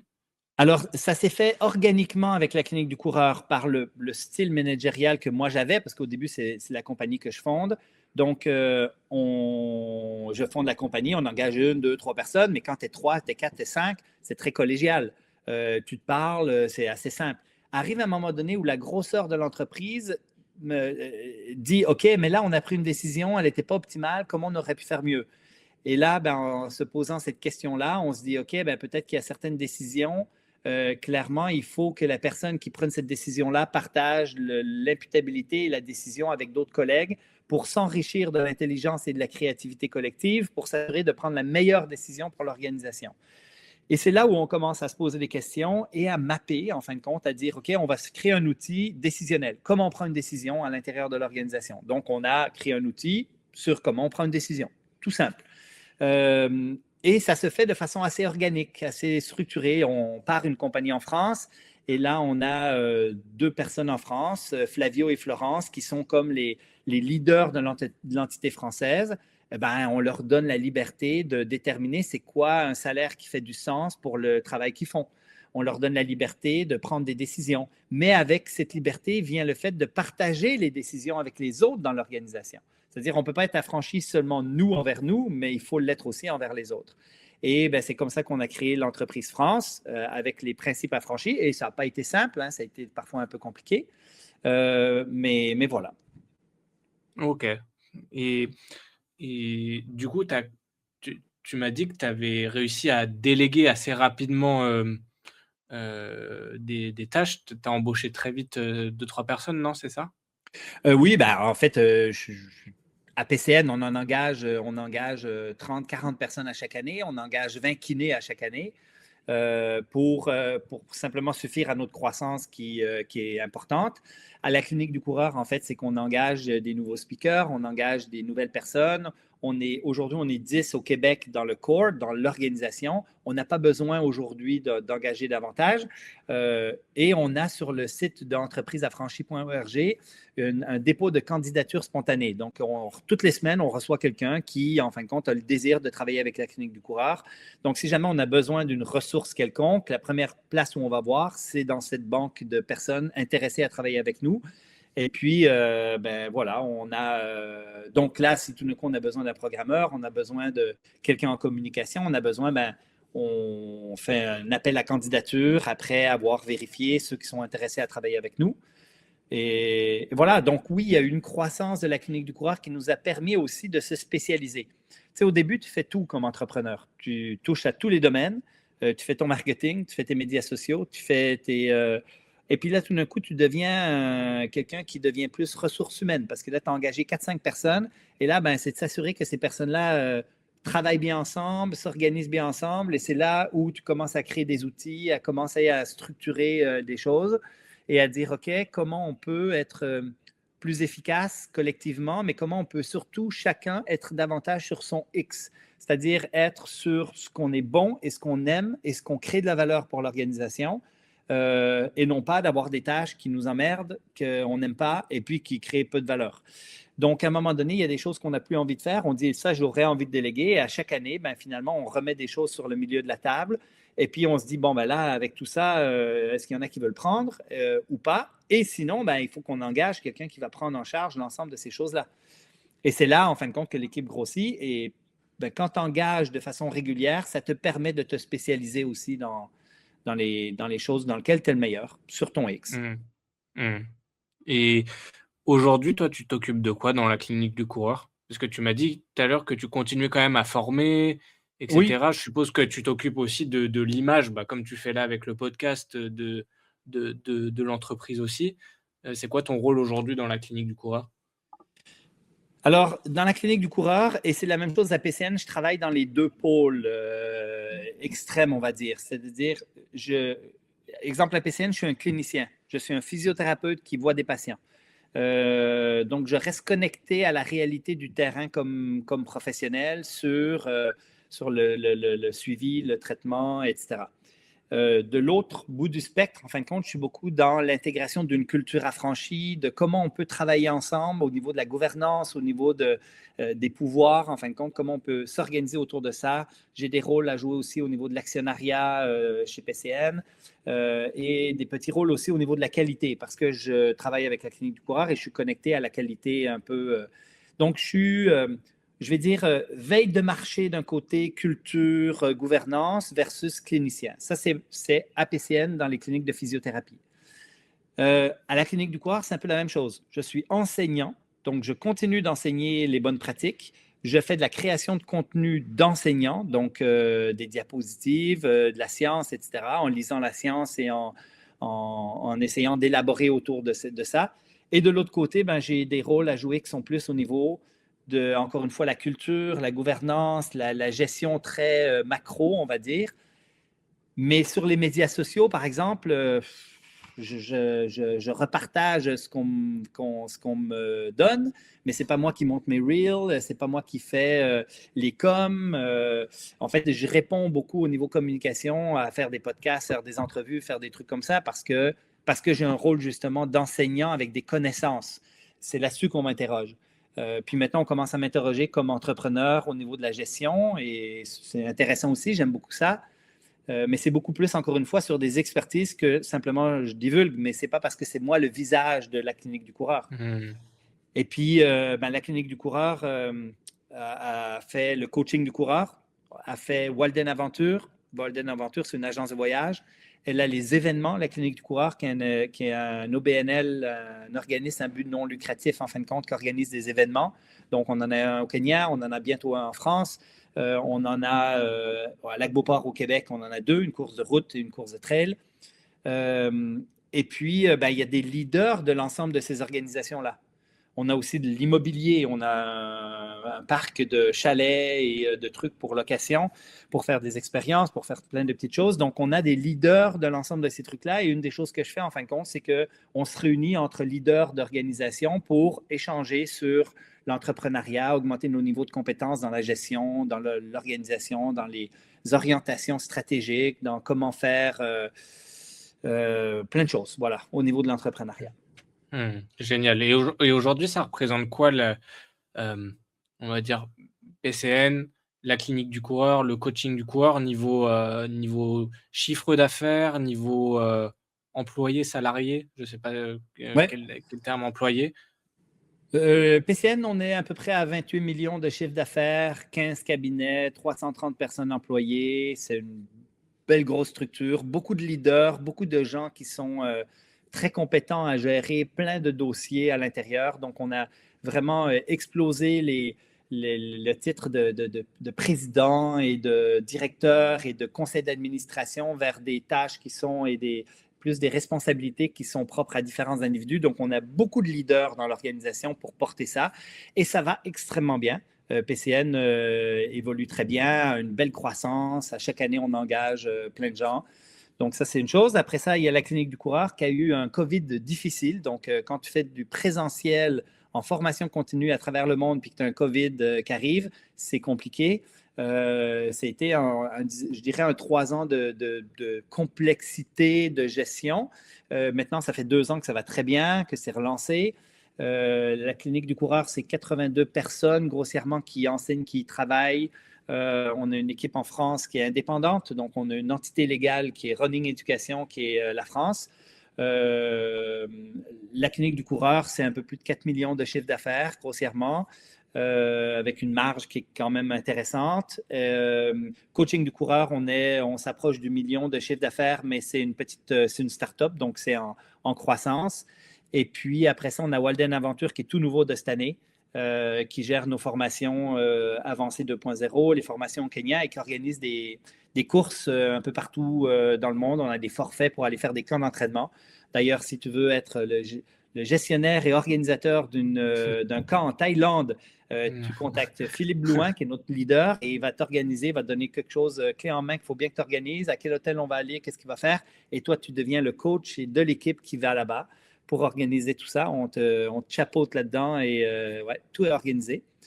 Et après ça, on a les événements. Les événements, grossièrement, c'est plusieurs bénévoles qui travaillent. Simon Castonguay, qui est comme un peu le leader de cette entité-là. On a d'autres personnes maintenant, François en France, qui se joint à l'équipe pour créer une entité française et autres. Mais ça, c'est, je crois, à peu près 250-300 000 $ de chiffre d'affaires à peu près.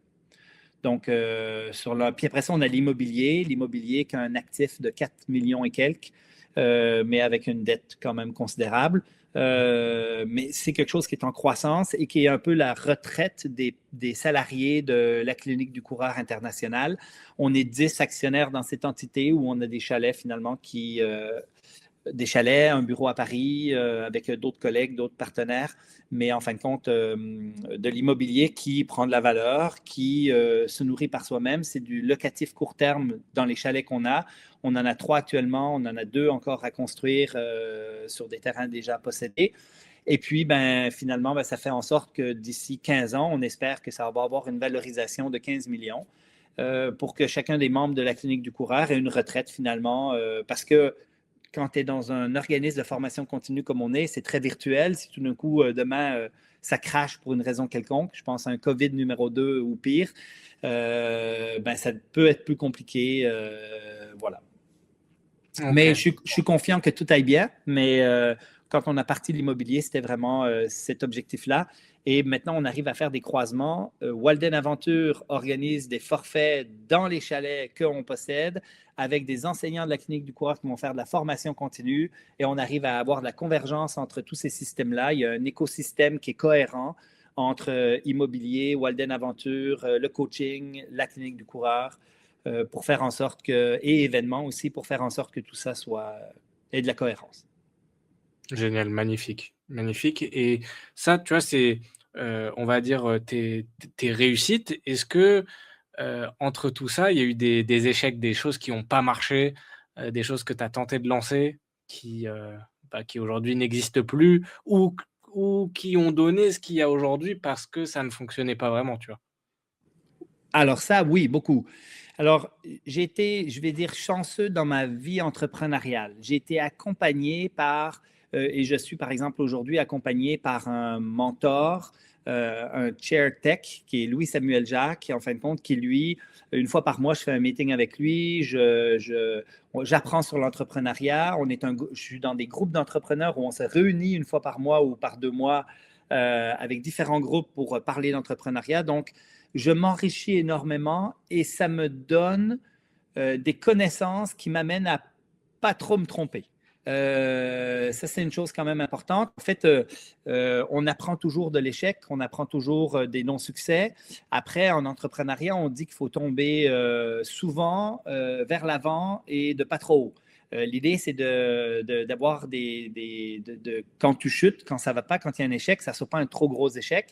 Et tout ce qu'on a fait jusqu'à maintenant a été fait dans une vision relativement sécuritaire. Il y a des fois, on a pris des risques un petit peu plus grands, mais on n'a jamais pris des très grands risques, mais on a avancé vers l'avant. Et la création de l'ensemble de ces entités s'est fait par incrémentalisme, de façon graduelle, progressive.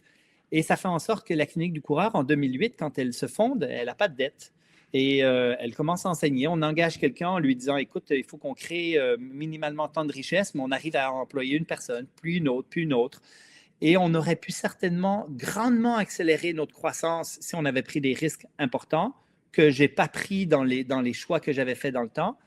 Moi, des échecs, j'en ai eu abondamment, des personnels. Des examens qu'on ne réussit pas, des choses qu'on manque, des histoires d'amour qui ne fonctionnent pas. J'en ai eu plein dans ma vie. Et tout ça t'enrichit en fin de compte pour s'assurer que quand tu es entouré de gens plus compétents que toi et que tu prends des décisions qui utilisent l'intelligence collective, que tu sois capable de prendre des décisions qui sont plus justes et moins à risque. Et je dis souvent à mon équipe, moi, si je prenais toutes les décisions de l'entreprise, je suis assez convaincu que 90% des décisions que je prendrais seraient les bonnes. Avec vous, ce qui est génial, c'est que j'arrive à monter, parce qu'on utilise l'intelligence collective, à 95%. Et le message que je fais aux autres, c'est qu'eux, ils sont dans la même situation, dans leur expertise. Et ils peuvent prendre des bonnes décisions, mais si jamais ils s'enrichissent un petit peu plus de l'environnement, ils vont augmenter leur niveau de succès. Après, il y aura toujours un certain pourcentage d'échecs, de choses qu'on ne contrôle pas et de mauvaises décisions qu'on va avoir prises avec les meilleures données du moment qui nous amènent à prendre la meilleure décision aujourd'hui, mais qui est une mauvaise décision demain. Eh bien, ça existe. Et avec le COVID, on a beaucoup appris ça. Prendre des mauvaises décisions sur des données qu'on n'avait pas, mais en pensant que c'était la meilleure du jour, ben, on l'a fait fréquemment. Yes, parfait. Et ben, sur ces mots, j'aimerais qu'on conclue. Est-ce que tu as un message que tu aimerais laisser aux coureurs, peut-être quelque chose qu'ils doivent arrêter de faire ou commencer à faire pour qu'ils puissent évoluer dans leur pratique tous les jours? Alors, je vais dire, soyez prudents de vous enrichir de connaissances qui viennent de TikTok et de Instagram avec des personnes qui sont pas nécessairement fiables d'un point de vue données. Fait que ça, c'est la première chose. Si vous voulez des données fiables, permettez-vous d'aller à des sources qui sont fiables. Et là, je vais me permettre de parler du livre de la clinique du coureur qui est La santé par la course à pied, la clinique du coureur, dans lequel il y a 50 experts internationaux, les plus grands experts des différents domaines. Exemple, l'hydratation pendant les marathons. Hugh Butler, qui a été la personne, une Américaine, en fin de compte, qui a été à la base des consensus d'experts internationaux sur l'hydratation dans les marathons, fait des recommandations très claires dans un 2 pages.